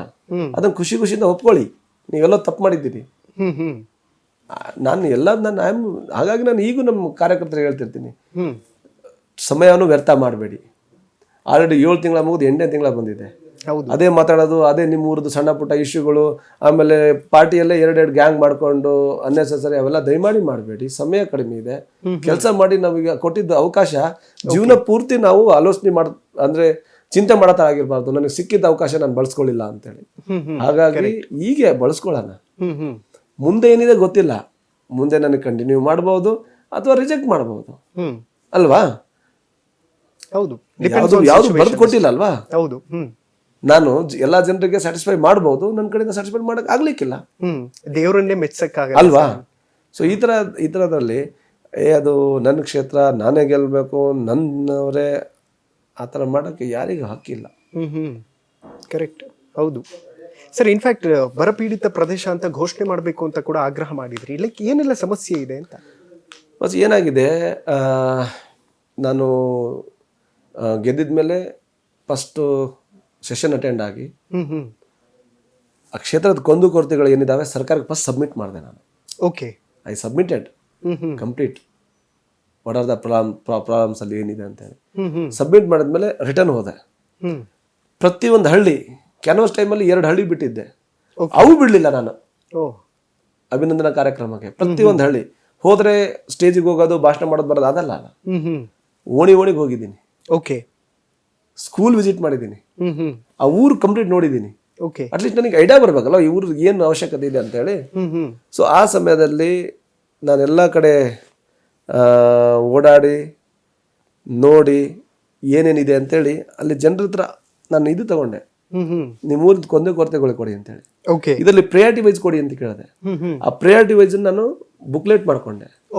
ಬುಕ್ಲೆಟ್ ಮಾಡ್ಕೊಂಡು ಈಗ ಏನೇ ಅನುದಾನ ಬಂದ್ರೆ ಫಸ್ಟ್ ಅವ್ರು ಯಾವ ಪ್ರಿಯಾರಿಟಿ ಕೊಟ್ಟಿರ್ತಾರೆ ಆ ಕೆಲಸ ಹಾಕಕತ್ತೀನಿ. ಈಗ ಕುಡಿಯೋ ನೀರಿಂದಿಲ್ವಾ, ಕುಡಿಯೋ ನೀರಿಂದ ಒಂದು ಊರಿದೆ ಹಿರೇಕೊಳಚಿ ಮತ್ತು ಚಿಕ್ಕೊಳಚಿ. ಅವ್ರಂದ್ರು, ಸರ್ ನಮ್ಮ ಊರಿಗೆ ಏನೂ ಬೇಡ, ಈ ದಾರಿ ಏನಿದೆ ಈಶಾಪುರ ಅಂತೇಳಿ ಒಂದು ಹೋಗೋದು, ಈ ದಾರಿ ಒಂದು ಮಾಡಿ ಸರ್, ಇನ್ನೇನು ಬೇಡ ನಮ್ಮ 2 ಹಳ್ಳಿಗೆ ಅಂದ್ರು. ಎಲ್ಲ ಕ್ಯಾನ್ಸಲ್ ಮಾಡಿ ಆ ಊರಿಗೆ ಫಸ್ಟ್ ದಾರಿ ಈಗ ಹಾಕಿದ್ದೀನಿ, ದುಡ್ಡು ಹಾಕಿದ್ದೀನಿ. ಇನ್ನೊಂದು 15 ದಿನ ಸ್ಟಾರ್ಟ್ ಆಗುತ್ತೆ ವರ್ಕ್. ಓಕೆ. ಸೊ ಅವ್ರು ಆ ಥರ ಈಗ ಆ ಊರಲ್ಲಿ ಹುಟ್ಟು ಬೆಳೆದಾರಂದ್ರೆ ಅವ್ರಿಗೆ ಏನು ಅವಶ್ಯಕತೆ ಇದೆ ಅಂತ ಅವ್ರಿಗೆ ಚೆನ್ನಾಗಿ ಗೊತ್ತಿರುತ್ತೆ. ಈಗ ಯಾವುದೋ ಫಂಡ್ ಬಂದ್ಬಿಟ್ಟಿದೆ, ಯಾವುದೋ ಕಾಂಟ್ರಾಕ್ಟ್ಗೆ ಅನುಕೂಲ ಆಗಲಿ, ಯಾರಿಗೂ ಅನುಕೂಲ ಆಗಲಿ, ಆ ಥರ ಅಲ್ಲ. ಓಕೆ. ಅವ್ರಿಗೆ ಏನು ನೀಡಿದೆ ಆ ನೀಡನ್ನೇ ಇದು ಮಾಡ್ಬೇಕಂತ ಹೇಳಿ. ಸರ್, ಒಂದು ಪರ್ಟಿಕ್ಯುಲರ್ ವಿಚಾರ ಗಮನಿಸಬೇಕು. ಯಾವಾಗಲೂ ಕೂಡ ಬಳ್ಳಾರಿ ಪೊಲಿಟಿಕ್ಸ್ ಇದೆಯಲ್ಲ, ಅದು ಸಿನಿಮ್ಯಾಟಿಕ್ ಫೀಲ್ ಕೊಡುತ್ತೆ ಅಂತಾರೆ ತುಂಬಾ ಜನ. ಲೈಕ್ ನಿಮಗೆ ಹೇಗೆ ಫೀಲ್ ಕೊಟ್ಟಿದೆ ಅಂತ? ನಿಜ, ಆ ಟೈಮಲ್ಲಿ ಈ ಹಿಂದೆ ಏನಾಗಿತ್ತಲ್ವ ಅದನ್ನ ನೋಡಿ ಆ ಥರ ಇದೆ. ಬಟ್ ಈಗ ಕಡಿಮೆ ಆಗಿದೆ, ಮುಂಚೆ ಥರ ಏನಿಲ್ಲ. ಓಕೆ. ಬಟ್ ಓಕೆ, ಆ ಥರ ಸ್ವಲ್ಪ ಇದೆ. ಏನಿತ್ತು, ನಮ್ಮ ಎಸ್ಪೆಷಲಿ ನಮ್ಮ ಹಡಗಲಿಯಲ್ಲಿ ನಮ್ಮ MP ರವೀಂದ್ರ ಸಾಹೇಬರು ವರ್ಷದಾಗ 1 ಟೈಮು ಅಥವಾ 2 ವರ್ಷದಾಗ 1 ಟೈಮು ಕಲಾವಿದರನ್ನೆಲ್ಲ ಕರೆಸಿ ಮನೋರಂಜನೆ ಕಾರ್ಯಕ್ರಮ, 1 ಟೈಮ್ ಊಟ, ಅದನ್ನ ಭಾಳ ನೆನೆಸ್ಕೊಳ್ತಾರೆ. ಹಾಗಾಗಿ ನಾನು ಅವ್ರ ಗುರು ಅಂತೇನು ನಾನು ಒಪ್ಕೊಂಡಿದ್ದೀನಿ. ಓಕೆ. ಅವ್ರು ಮಾಡಿದ ಕೆಲಸಗಳು ಇವತ್ತು ಯಾರಿಗೂ ಅನಿಸ್ಬಾರ್ದು MP ರವೀಂದ್ರ ಅವ್ರು ಇಲ್ಲ ಅಂತೇಳಿ. ಹೌದು. ಸೊ ಯಾಕೆ ನಾನು ಕಂಟಿನ್ಯೂ ಮಾಡಬಾರ್ದು ಅಂತೇಳಿ ಅವ್ರು ಏನು ಮಾಡ್ತಾ ಇದ್ರಲ್ಲ ಅದನ್ನ ಈಗ ನಾನು ಕಂಟಿನ್ಯೂ ಮಾಡ್ತಾ ಇದ್ದೀನಿ. ಅಮೇಜಿಂಗ್. ಅದೇ ತರ ಸ್ವಲ್ಪ ಆಕ್ಟ್ರಿಗೆ ಕರೆಸಿ ಅವ್ರಿಗೆ ಸ್ವಲ್ಪ ಮನೋರಂಜನೆ ಮಾಡಿ ಊಟ ಗೀಟ ಎಲ್ಲ ಹಾಕ್ಸಿ, ಈಗ ಅವ್ರ ಖುಷಿನೇ ನಮ್ ಖುಷಿ. ಹಾಗಾಗಿ 28th ಕೂಡ ಪ್ರೋಗ್ರಾಮ್ ಇಟ್ಕೊಳ್ತಾ ಇದ್ದೀನಿ. ಓಕೆ. 22nd ಕಂಪ್ಲೀಟ್ ಕ್ಷೇತ್ರದ ಎಲ್ಲರಿಗೂ ಇನ್ವೈಟ್ ಮಾಡಿ ಅಲ್ಲಿ ರಾಮ ಮಂದಿರ ಉದ್ಘಾಟನೆ ಏನಿದೆ ಅಲ್ಲಿ ನಮ್ಮ ಅದೇ ರಾಮ ಮತ್ತೆ ಆಂಜನೇಯ ಬಂದಿದ್ದು ಮೊದಲ ಭೇಟಿ ಆಗಿದ್ದು, ಅದನ್ನ ಅಡಿಗಲ್ ಸಮಾರಂಭ 26ಕ್ಕೆ ಎಲ್ಲ ಕರೀತಾ ಇದ್ದೀನಿ. 28ಕ್ಕೆ ನನ್ನ ಮಗನ ನಾಮಕರಣ ಇದೆ. ಆಮೇಲೆ ಈ ಹಿಂದೆ ಒಂದು ದೊಡ್ಡ ಪ್ರೋಗ್ರಾಮ್ ಮಾಡಿದ್ದೆ ನಾನು, ಕಾಯಕ ಸಂಕಲ್ಪ ಸಮಾವೇಶ ಅಂತೇಳಿ. ಅದರ ವಾರ್ಷಿಕೋತ್ಸವ ಆ ಥರ 1 ವರ್ಷ ಆಯಿತು ಮಗನ ನಾಮಕರಣ. ಆಮೇಲೆ ಇವತ್ತು ನಾಳೆ ನಮ್ಮ ರಾಜ್ಯಾಧ್ಯಕ್ಷರು ಕೇಳ್ತೀನಿ, ಅವ್ರೇನಾರ ಸಮಯ ಕೊಟ್ಟರೆ ಅವ್ರ ಅಭಿನಂದನೆ ಒಂದು ಆಗ್ಬಿಡುತ್ತೆ ಅಂತೇಳಿ ಎಲ್ಲ ಸೇರಿ ಅವತ್ತು ಎಲ್ಲ ಜನರಿಗೆ, ಎಲ್ಲ ಇಡೀ ಕ್ಷೇತ್ರ ಜನರಿಗೆ ಕರೆಸಿ ಒಂದು ಒಳ್ಳೆ ಊಟ ಹಾಕ್ಸಿ ಇಲ್ಲಿಂದ ಕಲಾವಿದರನ್ನೆಲ್ಲ ಕರ್ಕೊಂಡೋಗಿ ಒಂದು ಮನೋರಂಜನೆ ಕೊಡ್ಬೇಕಂತೇಳಿ. ಓಕೆ ಸರ್, ನಿಮ್ಮ ಕ್ಷೇತ್ರದಲ್ಲಿ ಲೈಕ್ ಇರುವಂತಹ ಬೇರೆ ಬೇರೆ ಲೈಕ್ ನಿಮ್ಮ ಡಿಸ್ಟಿಕ್ ಅಲ್ಲಿ ಹೋಲ್ ಡಿಸ್ಟಿಕ್ ಅಲ್ಲಿ ಬೇರೆ ಬೇರೆ MLAಗಳಿದ್ದಾರೆ, ಬೇರೆ ಬೇರೆ ಪಕ್ಷದಿಂದ ಗೆದ್ದಿರುವಂತವ್ರು ಇದ್ದಾರೆ. ಎಲ್ಲರೂ ಕೂಡ ಟಚ್ ಅಲ್ಲಿ ಇದ್ದೀರಿ? ಎಲ್ಲ ಟಚ್ ಅಲ್ಲಿ, ಲೈಕ್ ಒಳ್ಳೆ ಬಾಂಧವ್ಯ ಇದೆ. ಹೇಗೆ ಕಾನ್ವರ್ಸೇಷನ್ ಎಲ್ಲ ಹೇಗಿರುತ್ತೆ ರಿಗಾರ್ಡಿಂಗ್ ಪಾಲಿಟಿಕ್ಸ್ ಇರುತ್ತೆ? ಈಗ ನಾನು ಇಡೀ ಅಖಂಡ ಬಳ್ಳಾರಿಯಲ್ಲಿ ನಾನು ಬಿಜೆಪಿಯಿಂದ ನಾನು ಒಬ್ಬನೇ. ಹೌದು.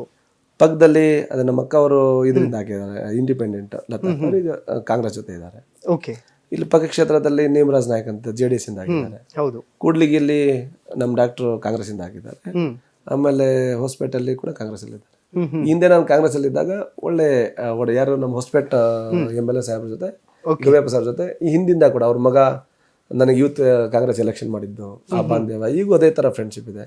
ಆಮೇಲೆ MLA ಆಗಂಗಿಂತ ಮುಂಚೆ ನನ್ನ ಫ್ರೆಂಡು ಮತ್ತೆ ನಮ್ಮ doctor Srinivas friend common friends. ಅವಾಗಿಂದ ನಾವು ಫ್ರೆಂಡ್ ಇದ್ವಿ ಬಿಫೋರ್ MLA. ಓಕೆ. ನೇಮರಾಜ್ ಅವ್ರು MLA ಆದ್ಮೇಲಿಂದ ಪರಿಚಯ ಆದರು. ಆಮೇಲೆ ಲತಾಕಾಂತು ನಮ್ಮ MP ರೇವಣ್ಣ ಇದ್ದಾಗ ಅವ್ರ ಮನೆಗೆಲ್ಲ ಹೋಗಿ ಊಟ ಎಲ್ಲ ಮಾಡ್ಕೊಂಡ್ ಬರತ್ತಾರ. ಸೊ ಈ ತರ ಬಾಂಧವ್ಯ ಇದೆ. ಸೊ ಇದು ನಾವು ಯಾರು ಕೂಡ ಈ ಪಕ್ಷ ಆ ಪಕ್ಷ ಅಂತ ನೋಡಲ್ಲ, ಎಲ್ಲ MLA ಬಸ್. ಏನಿರುತ್ತೆ ಕೆಳಗೆ ಎಲ್ಲಿ ಕೂಡ ನಮ್ಮ ಈ ಪ್ರಜಾಪ್ರಭುತ್ವ ಸಂವಿಧಾನದಲ್ಲಿ ಈ ಪಕ್ಷ ಆ ಪಕ್ಷ ಅಂತೇಳಿ ಎಲ್ಲಿ ಇರೋದಿಲ್ಲ. ಹೌದು ಅಲ್ವಾ? ಎಲ್ಲಿ ಇರುತ್ತಾ ಎಲ್ಲಿ ಇರೋದಿಲ್ಲ. ನಾವು ಒನ್ ಟೈಮು ಈ ವಿಧಾನಸಭೆದ ಒಂದು ಸದಸ್ಯರಾದಿದ್ವಿ ಅಂದ್ರೆ ವಿಧಾನಸಭೆ ಸದಸ್ಯನೇ. ಕರೆಕ್ಟ್. ಹೌದು. ಅಭಿವೃದ್ಧಿ ಮಾಡಬೇಕು, ಜನರು ಕೂಡ ಬಯಸೋದಷ್ಟೇ, ಏನೊಂದು ಒಳ್ಳೇದು ಮಾಡಬಹುದು ಅಂತೇಳಿ ಹಾಕಿರ್ತಾರೆ. ಕರೆಕ್ಟ್. ಸೊ ಆ ಅಭಿವೃದ್ಧಿ ಬಿಟ್ಟು ಈಗ ನಾವು ಆ ಪಕ್ಷ ಈ ಪಕ್ಷ ಅವ್ರ ಜೊತೆ ಮಾತಾಡೋರು ಇವ್ರ ಜೊತೆ ಮಾತಾಡೋದು, ಸೊ ಆ ಥರ ಏನು ಇರಲ್ಲ. ಸೊ ಕ್ಯಾಜುವಲ್ ಆಗಿರ್ಬೇಕು. ನನ್ನ ಪಕ್ಷ ನನಗೆ, ಅವ್ರ ಪಕ್ಷ ಅವರಿಗೆ. ಎಲೆಕ್ಷನ್ ಬಂದಾಗ ಮಾಡ್ತೀವಿ, ಎಲೆಕ್ಷನ್ ಬಿಟ್ಮೇಲೆ ಯಾವುದು ಪಕ್ಷ ಇರಲ್ಲ. ಎಲೆಕ್ಷನ್ ಇದ್ದಾಗ ಮಾಡ್ತೀವಿ, ನಮ್ಮ ಪಕ್ಷ ಅವ್ರ ಪಕ್ಷ ಅವ್ರು ಮಾಡ್ತೀವಿ. ಎಲೆಕ್ಷನ್ ಮುಗಿದೋದ್ಮೇಲೆ ಅಭಿವೃದ್ಧಿ ಒಂದೇ ನಮ್ಮ ಕಣ್ಮುಂದೆ ಇರಬೇಕು, ಯಾವುದೇ ಥರದ ಪಕ್ಷಪಾತ ಇರಬಾರ್ದು ಅಂತ. ಓಕೆ, ವೆಲ್ ಸರ್, ಈ ಪ್ರಶ್ನೆ ನಾನು ಪ್ರತಿಯೊಬ್ಬರಿಗೂ ಕೂಡ ಕೇಳ್ತೀನಿ. ಲೈಕ್ ಯಾವತ್ತಾದ್ರೂ ಕಣ್ಣೀರು ಇಟ್ಟಿದ್ದೀರಾ? MLA ಆದಂದ್ರೆ ಮುಂಚೆ ಭಾಳ ಟೈಮ್. ಯಾವ ವಿಚಾರಕ್ಕೆ? ಈಗ ನಾನು ಇಂಜಿನಿಯರಿಂಗ್ ಮಾಡೋ ಟೈಮಲ್ಲಿ 7,500 ಅಡ್ಮಿಷನ್ ಇತ್ತು ನಂದಲ್ಲಿ ಇಂಜಿನಿಯರಿಂಗ್ದು. ಓಕೆ. ಕನಸಂತೂ ದೊಡ್ಡ ಕಟ್ಕೊಂಡಿರ್ತಿದ್ದೆ, ಕನಸು ಭಾಳ ದೊಡ್ಡ ಕಟ್ಕೊಂಡಿರ್ತಿದ್ದೆ. ಬಟ್ ಫೈನಾನ್ಷಿಯಲ್ ಸಪೋರ್ಟ್ ಇರ್ತಿದ್ದಿಲ್ಲ. CET ಬಂದೆ, ನನ್ನ ಸೀನಿಯರಿಗೆ ಕೇಳಿದೆ ಟಾಪ್ ಕಾಲೇಜ್ ಯಾವುದು, ಅವ್ರು ಹೇಳ್ತಿದ್ರು PECIT, RV, BMS, these are the top college ಅಂತೇಳಿ. ಎಸ್, ಪೆಸಿಟೇ ಟ್ರೈ ಮಾಡೋಣ ಸಿಗಾಕಂದ್ರೆ ಪೆಸಿಟೇ ಸಿಕ್ತು. ಓಕೆ. ಬಂದೆ, ಅಡ್ಮಿಷನ್ ಎಷ್ಟಿತ್ತು? 12,000. ನನ್ನ ಪಾಕೆಟೆಲ್ಲ ಹುಡುಕಿ ಎಲ್ಲ ಎಣಿಸ್ತಾ ಇದ್ದೀನಿ 7,500. ಹೇಗೆ ಅಡ್ಮಿಷನ್ ಮಾಡಿಸ್ಲಿ ಅಂತ. ಸೊ ಅಂಥ ಟೈಮಲ್ಲಿ ಎಷ್ಟೇ ನಾವು ಬೇಡ ಅಂದರೂ ಕಣ್ಣೀರು ಬಂದೇ ಬರುತ್ತೆ. ಸೊ ಎಲ್ಲೋ ಒಂದು ಕಡೆ ನಿಂತ್ಕೊಂಡು ಹತ್ತಿದ್ಮೇಲೆ ರಾತ್ರಿ ಇರೋದೆಲ್ಲಿ, ಈಗ ಬ್ಯಾಗ್ ಎತ್ಕೊಂಡು ಬಂದಿದ್ದೀನಿ, ಈಗ ನೈಟ್ ಎಲ್ಲಿ ಸ್ಪೆಂಡ್ ಮಾಡೋದು? ನಮ್ಮ ಫ್ರೆಂಡ್ ಇದ್ದ ನವೀನ್ ಅಂತೇಳಿ, ರಾಮಯ್ಯ ಕಾಲೇಜಲ್ಲಿ ಸೀನಿಯರ್, ಅವ್ರ ಹಾಸ್ಟ್ಲಿಗೆ ಹೋದೆ, ಕೇಳಿದೆ ನವೀನ್ ಅವ್ರು ಎಲ್ಲಿರ್ತಾರೆ ಅಂತೇಳಿ. ಆಮೇಲೆ ನಾನು ನೋಡಿದಾಗ ಕೃಷ್ಣ ಬಾ ಅಂತೇಳಿ ಪಾಪ ಅವ್ನು ಕರ್ಕೊಂಡು ಅವ್ನ ರೂಮಲ್ಲಿ ಇದ್ದೆ. ಓಕೆ. ಅದಾದಮೇಲೆ ಅಲ್ಲಿ ಕೂಡ ವಾರ್ಡನ್ ಪ್ರಾಬ್ಲಮ್ಮು, ಇರೋಕ್ಕಾಗಲ್ಲ. ಇಲ್ಲಿ 90,000, ನನಗೆ 12,000 ಅಡ್ಮಿಷನಿಗೆ ಕಟ್ಟಕ್ಕೆ ದುಡ್ಡಿದ್ದಿಲ್ಲ, 90,000 ಒಂದು ವರ್ಷಕ್ಕೆ ಫೀ, ಯಾವುದು ಹಾಸ್ಟೆಲ್ದು.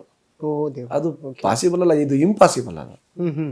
ಸೊ ಅಂಥ ಸಮಯದಲ್ಲಿ ಹೊರಗಡೆ ಎಲ್ಲ ರೂಮ್ ಸಿಗ್ತಾವೇನೋ, ಸಣ್ಣದು ರೂಮ್ ತಗೊಂಡೆ. ನಮ್ಮ ಬಿಹಾರ್ ಒಬ್ಬ ಹುಡುಗ ಇತ್ತು, ಅವನ ಜೊತೆ ನಾನರ್ಥ ಅವನರ್ಥ 1,600 ರೂಪಾಯಿ ಪರ್ ಮಂತ್, ಅವನಿಗೆ 800, ನಾನು 800. ಅದಾದಮೇಲೆ ಊಟಕ್ಕೆ ಕಡಿಮೆ ಅಂದ್ರೂ 1,500 to 2,000 rupees.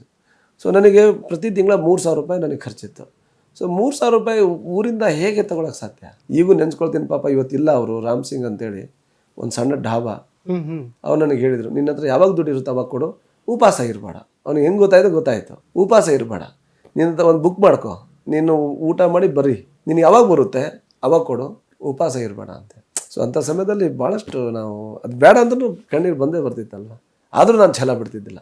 ಓಕೆ, ಓದಲೇಬೇಕು ಅಂತೇಳಿ. ಹಾಗಾಗಿ ಈಗ ಹಾಸ್ಟೆಲ್ ಬೇಕಂತೇಳಿ ನಮ್ಮ ಕ್ಷೇತ್ರದಿಂದ ಬಂದವರಿಗೆ ಡೈರೆಕ್ಟ್ ಕಮಿಷನರ್ಗೆ ಫೋನ್ ಮಾಡಿ ರಿಕ್ವೆಸ್ಟ್ ಮಾಡಿ ಬೇಕೇ ಬೇಕಂತೇಳಿ ನನ್ನ PA ಕಳಿಸಿ ಹಾಸ್ಟೆಲ್ ಕೊಡ್ಸೋವ್ರಿಗೆ ನನ್ನ ಸಮಾಧಾನ ಆಗಲ್ಲ. ನಾನು ಪಟ್ಟಿದ ಕಷ್ಟ ಅವ್ರಿಗೆ ಪಡಬಾರ್ದು ಅಂತೇಳಿ. ಕರೆಕ್ಟ್. ಲೈಕ್ ಆ ಕಷ್ಟದಲ್ಲೂ ಒಂದು ಮಜಾ ಇರುತ್ತೆ. ಎಲ್ಲೋ ಒಂದು ಕಡೆ ಇವತ್ತು ಯಾವುದೇ ಸ್ಥಾನದಲ್ಲಿ ಹೋದ್ರೂ ಕೂಡ ಆ ಮಜಾ ಸಿಗೋದಿಲ್ಲ, ಅದನ್ನೆಲ್ಲೋ ಒಂದು ಕಡೆ ಮಿಸ್ ಮಾಡ್ಕೋತಾ ಇರ್ತೀವಿ ಅಂತ. ನಿಜ. ಈಗ ಆ ಸಮಯದಲ್ಲಿ ಅದೊಂದು ರಾಮ್ ಸಿಂಗ್ ಢಾಬಾ ಅಂತ ಒಂದು ಸಣ್ಣದಿತ್ತು. ಪಾಪ ಅವ್ರೇನೋ ಗ್ಯಾಸ್ ಬ್ಲಾಸ್ಟ್ ಆಗಿ ಏನೋ ಆದ್ರು ಅಂತೇಳಿ ಯಾವಾಗ ನಾನು ಟೈಮಲ್ಲಿ ಜಿಂದಾಲಲ್ಲಿ ಇರೋ ಟೈಮಲ್ಲಿ ಕೇಳಿದೆ. ಅವ್ನ ಮಗ ನೋಡ್ತಿದ್ದಾನೆ, ಅವ್ರ ಮಿಸ್ಸಸ್ ಎಲ್ಲ ಇರ್ತಾರೆ.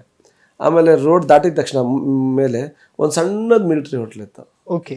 ನಾನು ಅವಾಗ ಹೋಗಿ ಒಂದು ಮುದ್ದೆ ತಿನ್ಬೇಕಂತ ಆಸೆ ಇದ್ರೆ ಅಲ್ಲಿ ತಿಂತಿದ್ದೆ. ಓಕೆ. MLA ಆಗಿದ ತಕ್ಷಣ ಹೋಗಿದ್ದೆ ಒಂದು ಟೈಮ್. ನಾನು ಎಷ್ಟು ಸಂತೋಷ ಪಟ್ಟರಂದ್ರೆ ಅವ್ರು ಹೇಳಿದ್ರು ನನಗೆ, ಇಲ್ಲ ಸರ್ ನಾವು ಏನೋ ನೀವು ಆಗ್ತೀರ ಅಂತೇಳಿ ನಮಗಿತ್ತು ಭರವಸೆ ಅಂತ ಹೇಳ್ತಾರೆ. ಸೊ ಅದಕ್ಕಿಂತ ಮುಂಚೆ ಒಂದು ಟೈಮ್ ಹೋಗಿದ್ದೆ, ಮನೆ MLA ಆದ್ಮೇಲೆ ಹೋಗಿದ್ದೆ, ಬಹಳ ಖುಷಿ ಪಟ್ರು. ಓಕೆ. ಲೈಕ್ ಏನ್ ಹೇಳ್ತೀರಿ? ಯಾಕೆಂತಂದ್ರೆ ಕಷ್ಟದ ಪರಿಸ್ಥಿತಿ ಇದ್ದಾಗ ನಮ್ಮವರೇ ನಮ್ಮನ್ನು ಬಿಟ್ಟು ಹೋಗುವಂತಹ ಕಾಲ. ಲೈಕ್ ಎಲ್ಲೋ ಒಂದು ಕಡೆ ಸಹಾಯ ಕೇಳ್ತಾರೆ ಅಂತ ಹೇಳಿ ಫೋನ್ ಕಾಲ್ಸ್ ನ ಅವಾಯ್ಡ್ ಮಾಡುವಂಥದ್ದು ಆ ಥರದ್ದೆಲ್ಲ ಆಗುತ್ತೆ. ಯಾವುದೋ ಒಂದು ಪ್ರತಿಭೆ ಇದೆ ಅಂತ ಗೊತ್ತಾದ ತಕ್ಷಣ ಅವ್ರನ್ನ ಹೇಗೆ ಬೆಳೆಸಬಹುದು ಅಂತ ಯಾರಿಗಾದ್ರೂ ಲೈಕ್ ಸಜೆಸ್ಟ್ ಮಾಡೋದಾದ್ರೆ, ಬೇರೆಯವ್ರಿಗೆ ಸಜೆಸ್ಟ್ ಮಾಡೋದಾದ್ರೆ? ಬಹಳ ಹೆಲ್ಪ್ ಮಾಡಿದ್ದೀನಿ ನಾನು. ಹ್ಮ್ ಹೆಲ್ಪ್ ಮಾಡಿದ್ದು ಹೇಳ್ಕೋಬಾರ್ದು. ಹ್ಮ್ ಯಾರು ಶಾಲೆ ಕಾಲೇಜಿಗೆ ಅಡ್ಮಿಷನ್ನು ಅಥವಾ ಏನೋ ಓದ್ಬೇಕು ಅನ್ಕೊಂಡಿದ್ದೀನಣ್ಣ, ನನಗೆ ದುಡ್ಡಿಲ್ಲ, ಈಗೂ ನಾನು ದುಡ್ಡು ಗೂಗಲ್ ಪೇ ಹಾಕ್ತಿರ್ತೀನಿ. ಓಕೆ. ಅಣ್ಣ ತಾವು ಹೇಳಿದಾಗ ಅಡ್ಮಿಷನ್ ಮಾಡಿಸ್ಬಿಟ್ಟಿದ್ದೀನಿ, ಹಿಂಗಿದೆ, ಈಗೂ ಮಾಡ್ತಿರ್ತೀನಿ. ವಾವ್. ಭಾಳ ಹೆಲ್ಪ್ ಮಾಡ್ತೀನಿ. ಒಂದು ಈ ಕುಡೆ ತಿನ್ನೋದು, ಸಾಲ ಮಾಡಿ ಅದು ಮಾಡಿದ್ದೀನಿ ಅಂದ್ರೆ ಸ್ವಲ್ಪ ಬೈದ್ ಕಳಿಸ್ತೀನಿ, ಆ ಕಡೆ ಹೋಗಪ್ಪ ಏನಿದೆ ಅಂತೇಳಿ. ಅದು ಬಿಟ್ರೆ ಈ ಶಾಲಾ ಕಾಲೇಜಿಗೆ ಅಂತೇಳಿ ಬರ್ತಾರೆ, ಯಾರಿಗೂ ಕೂಡ ನಾನು ಇಲ್ಲ ಅಂತ ಹೇಳಲ್ಲ. ಅದನ್ನ ಈಗಲ್ಲ, ಅದು ನಾನು ಯಾವಾಗ ಇಂಜಿನಿಯರಿಂಗ್ ಇದ್ದೆ ಇಂಜಿನಿಯರ್ ಇದ್ದೆ ಅವಾಗಿಂದ ನಾನು ಹೆಲ್ಪ್ ಮಾಡ್ತಾ ಇದ್ದೀನಿ. ಅದರಲ್ಲಿಂದ ನೋ ಕಾಂಪ್ರಮೈಸ್. ಹೆಲ್ತ್ ಇಶ್ಯೂಗೆ ಅಂತ ಬರ್ತಾರೆ, ಹೆಲ್ತ್ ಅಂತ ಬಂದವರಿಗೂ ನಾನು ಕೊಡ್ತಾ ಇದ್ದೀನಿ. ಈಗ ಮುಖ್ಯಮಂತ್ರಿ ಪರಿಹಾರ ನಿಧಿ ಇದೆ ಅಂತೇಳಿ ಈಗ ಇಲ್ಲಿ ಬರ್ದು ಕೊಡ್ತೀನಿ. ಯಾವ್ದು ಮುಖ್ಯಮಂತ್ರಿ ಪರಿಹಾರ ನಿಧಿ ಬರಲ್ಲ, ನನ್ನ ಕೈಯಿಂದ ಬಹಳ ಕೊಟ್ಟಿದ್ದೀನಿ. ಓಕೆ. ಬಟ್ ಬೇರೆಯವ್ರಿಗೆ ಹೇಗೆ ಸಜೆಸ್ಟ್ ಮಾಡ್ತೀರಿ ಅಂತ? ಲೈಕ್ ಯಾಕೆಂತಂದ್ರೆ ಕೆಲವರಿಗೆ ಕೆಪಾಬಿಲಿಟಿ ಇರುತ್ತೆ, ಇನ್ನೊಂದು ಲೈಕ್ ಪ್ರತಿಭೆಯನ್ನ ಬೆಳೆಸುವಂತ ತಾಕತ್ತಿರುತ್ತೆ, ಬಟ್ ಎಲ್ಲೋ ಮನ್ಸು ಮಾಡಲ್ಲ. ನಾನೇನ್ ಹೇಳ್ತೀನಿ ಗೊತ್ತಾ ಅವ್ರಿಗೆ, ಗುರಿ ನಿಮ್ ಟಾರ್ಗೆಟ್ ನ ಫಿಕ್ಸ್ ಮಾಡಿ. ನಿಮ್ಮ ಫೈನಾನ್ಷಿಯಲ್ ಪರಿಸ್ಥಿತಿ ಸರಿ ಇಲ್ಲ ಅಂತೇಳಿ ದಯಮಾಡಿ ಯಾವಾಗೂ ಚೇಂಜ್ ಮಾಡಬೇಡಿ. Don't change your aim. ಅದು ಏನೊಂದು ಆಗುತ್ತೆ, ಫೈನಾನ್ಷಿಯಲ್ ಏನೊಂದು ಆಗುತ್ತೆ. It's a matter of 2 years, 3 years, 4 years, 5 years. Correct. It's a matter of 4-5 years. It's not a matter of whole life. ಹೌದು. ಆ 4-5 ವರ್ಷ ಅಷ್ಟೇ ನಿಮಗೆ ಕಷ್ಟ ಆಗ್ಬೋದು. ಆ ಕಷ್ಟ ಆಗುತ್ತೆ, ದುಡ್ಡು ಎಲ್ಲಿಂದ ತಗೊಂಬರ ಅಂತೇಳಿ ನೀವು ಮುಂಚೆನೆ ಪ್ರೀ ಪ್ಲಾನ್ ಮಾಡಿ ಆಲೋಚನೆ ಮಾಡಿದ್ರೆ ಏನೂ ಆಗಲ್ಲ. ಕರೆಕ್ಟ್. ಹೌದು. ನೀವು ಸುಮ್ಮನೆ ನುಗ್ಗಿ. ದೇವರಿದ್ದಾರೆ, ನಮ್ಮಂತರ ಯಾರೊಬ್ಬರು ಸಿಗ್ತೀವಿ, ಕೈ ಹಿಡಿದ ಇದ್ದೇ ಇರ್ತಾರೆ. ನನಗೆ ಉದಾಹರಣೆ ಈಗ ನೆನಪು ಬರುತ್ತೆ. ಧಾರವಾಡಲ್ಲಿ ಎಕ್ಸಾಮ್ ಎಲ್ಲ ಆಗುತ್ತೆ. ನಾನೇನು ಮಾಡ್ತಿದ್ದೆ, ಊರಿಂದಾನೆ ಒಂದು ಮೊದಲಘಟ್ಟ ಬೆಳಗಾವಿ ಅಂತೇಳಿ ಬಸ್ ಇತ್ತು. ಓಕೆ. ಸೊ ನಮ್ಮ ತಾಯಿ ಬೆಳಿಗ್ಗೆ ಹಾಲು ಮೊಸರು ಮಾಡೋ ಸಮಯದಲ್ಲಿ ಆ ಬಸ್ಸಲ್ಲಿ ಸ್ವಲ್ಪ ರೊಟ್ಟಿ, ಸ್ವಲ್ಪ ತರಕಾರಿಗಳು, ಸ್ವಲ್ಪ ರೈಸ್ ಅವೆಲ್ಲ ಕೊಟ್ಟು ಕಳಿಸ್ತಿದ್ರು. ನಾನು ರಿಸೀವ್ ಮಾಡಿಕೊಂಡು ನಾನೇ ಓನ್ ಕುಕ್ ಮಾಡಿಕೊಂಡು ಊಟ ಮಾಡ್ತಿದ್ದೆ. ಹಾಸ್ಟ್ಲಿಂದ ಕೆಳಗಡೆ ಒಂದು ಸಣ್ಣದು ಪೆಟ್ಟಿ ಅಂಗಡಿ ಇತ್ತು. ಓಕೆ. ಇದು ಮುಗಿದ್ಮೇಲೆ, ನಾನು ಇಂಜಿನಿಯರ್ ಮುಗಿದ್ಮೇಲೆ ಯಾಕೋ ಒಂದು ಎಗ್ ತಿನ್ಬೇಕಂತೇಳಿ ಆಸೆ. ಇವತ್ತು ಸ್ವಲ್ಪ ಎಗ್ ಮಾಡ್ಕೊಂಡು ತಿನ್ನೋಣ ಅಂತೇಳಿ. ಎಕ್ಸಾಮ್ ಟೈಮಲ್ಲಿ ಸರಿಯಾಗಿ ಊಟ ಮಾಡಿರಲ್ಲಲ್ವಾ, ಎಲ್ಲ ಎಕ್ಸಾಮ್ ಮುಗ್ದಿರ್ತೈತಿ, ಎಗ್ ತಿನ್ನೋಣ ಅಂತೇಳಿ ಹೋಗಿ ಆಮೇಲೆ ಎಗ್ ತಿನ್ಬೇಕು. ಆಮೇಲೆ ನಾನು ಅವತ್ತು ಒಂದು ಚೀಟಿ ಬರ್ದಿರ್ತೀನಿ ತಂದೆ ತಾಯಿಗೆ, ನನಗೊಂದು 100-150 ರೂಪಾಯಿ ಊರಿಗೆ ಬರಲಿಕ್ಕೆ ನೀವು ಕೊಟ್ಟು ಕಳಿಸಿ ಅಂತೇಳಿ. ನಾನು ಚೀಟಿ ಬರೆದಾಗ ಯಾರಿಗೆ ಕೊಡ್ತೀನಿ? ಡ್ರೈವರಿಗೆ ಕೊಡ್ತೀನಿ. ನಮ್ಮ ತಾಯಿ ಇದು ಮೊಸರು ಮತ್ತು ಹಾಲು ಮಾರಕ್ಕೆ ಬರುವಾಗ, ತಗೊಳಮ್ಮ ನಿಮ್ಮ ಮಗ ಚೀಟಿ ಕೊಟ್ಟಿದ್ದಾನೆ ಅಂದಾಗ ಆ ಚೀಟಿ ನಮ್ಮ ತಾಯಿ ಇಟ್ಕೊಂಡು ಮನೆಗೆ ಹೋಗಿ ಓದಿಸಿ ನಾನು ಏನೇನು ಕೇಳಿರ್ತೀನಿ ಅದನ್ನು ಕೊಟ್ಟು ಅವ್ರು ಕಳ್ಸೋದು.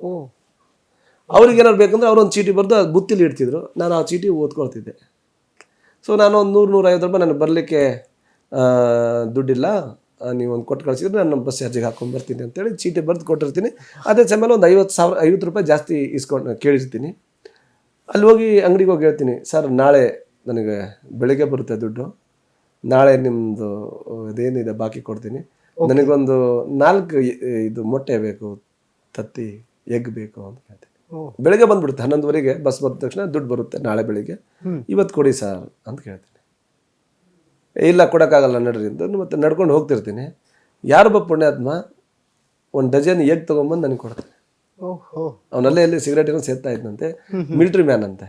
ಕೊಟ್ಟು ನಾನು ಬೇಡ ಸರ್ ಅಂತ ಹೇಳಿದ್ದೀನಿ. ಇಲ್ಲ ತಗೊಳ್ಳಿ ಸರ್, ನಿಮ್ಮ ಹೆಸರು ನಿಮ್ಮ ಫೋನ್ ನಂಬರ್ ಇದ್ರೆ ಬಂದಿದ್ದು ದುಡ್ಡು ಕೊಡ್ತೀನಿ ಅಂತ. ಏನೂ ಬೇಡ, ನೀವು ತಗೋ ಹೋಗು ಅಂತೇಳಿ. ಸೊ ನನ್ನ ಜೀವನದಲ್ಲಿ ಇಷ್ಟೆಲ್ಲ ನಾನು ಅನುಭವಿಸಿದ್ದೀನಿ ಅಂದರೆ, ಈಗ ನನಗೆ ಯಾರು ಸಹಾಯ ಕೇಳಕ್ಕೆ ಬರ್ತಾರಂದರೆ ಆ ನನ್ನ ಜೀವ ಆ ಕೇಳ್ಕೊಂಡು ಇರುತ್ತಾ? ಸಾಧ್ಯನೇ ಇಲ್ಲ. ಅಮೇಝಿಂಗ್. ವೆಲ್, ಹೀಗೆ ಮುಂದುವರಿಲಿ ಸರ್. ಫೈನಲಿ ಏನು ಹೇಳ್ತೀರಿ ಕಾರ್ಯಕ್ರಮದ ಮುಖಾಂತರ? ನನ್ನ ಕ್ಷೇತ್ರ ಜನರಿಗೆ ಇಷ್ಟ ಹೇಳೋದು, ತಾವೇನು ನನಗೆ ಆಶೀರ್ವಾದ ಮಾಡಿ ಶಾಸಕ ಮಾಡಿದ್ದೀರಿ, ನಿಮ್ಮ ಋಣ ನಾನು ಸಾಯೋವರೆಗೆ ಮರೆಯೋಕ್ಕಾಗಲ್ಲ. ಸಾಯೋವರೆಗೆ ಮರೆಯೋಕ್ಕಾಗಲ್ಲ. ನನ್ನ ಕೈಯಿಂದ ಎಷ್ಟು ನಾನು ಅಭಿವೃದ್ಧಿ ಮಾಡೋಕ್ಕೆ ಸಾಧ್ಯತೆ ಇತ್ತು ಅದನ್ನು ಮಿಗಿಲಾಗಿ ನಾನು ಅಭಿವೃದ್ಧಿ ಮಾಡ್ತೀನಿ. ನಾನು ಹೇಳ್ದಂಗೆ ದೊಡ್ಡವರಿಗಂತೂ ಏನು ಮಾಡೋಕ್ಕಾಗೋದಿಲ್ಲ ಗೊತ್ತಿಲ್ಲ, ಯಾರಿಗಾರು ಸಾಹುಕಾರ ಮಾಡೋಕ್ಕಾಗೋದಿಲ್ಲ ಗೊತ್ತಿಲ್ಲ, ಆದರೆ ನಿಮ್ಮ ಮುದ್ದು ಮಕ್ಕಳನ್ನಂತೂ ಅವ್ರ ಭವಿಷ್ಯ ರೂಪಿಸಲಿ ನಾನು ನಿರಂತರವಾಗಿ ಶ್ರಮಿಸ್ತೀನಿ ಅಂತೇಳಿ ಹೇಳ್ತೀನಿ. ನನ್ನ ಕನಸಿನ ಹೂವಿನಡೆಗಲಿ ಯಾವ ಥರ ಇರಬೇಕಂತೇಳಿ ಕನಸು ಕಟ್ಕೊಂಡಿದ್ದೀನಿ, ಅದನ್ನು ನನಸು ಮಾಡಲಿಕ್ಕೆ ನಾನು ಪ್ರಯತ್ನ ಮಾಡ್ತೀನಿ. Well, thank you so much sir. ತುಂಬ ಖುಷಿ ಆಯಿತು ತಮ್ಮ ಜೊತೆ ಮಾತಾಡಿ. ಓಕೆ, ನೋಡಿದ್ರಲ್ಲ ವೀಕ್ಷಕರೇ, ಇದಿಷ್ಟು ಕೃಷ್ಣ ನಾಯಕ್ ಅವರ ಮಾತುಗಳು. ಹೂವಿನ ಹಡಗಲಿ ಹೆಸರು ಒಂಥರ ಚಂದ ನೋಡಿ.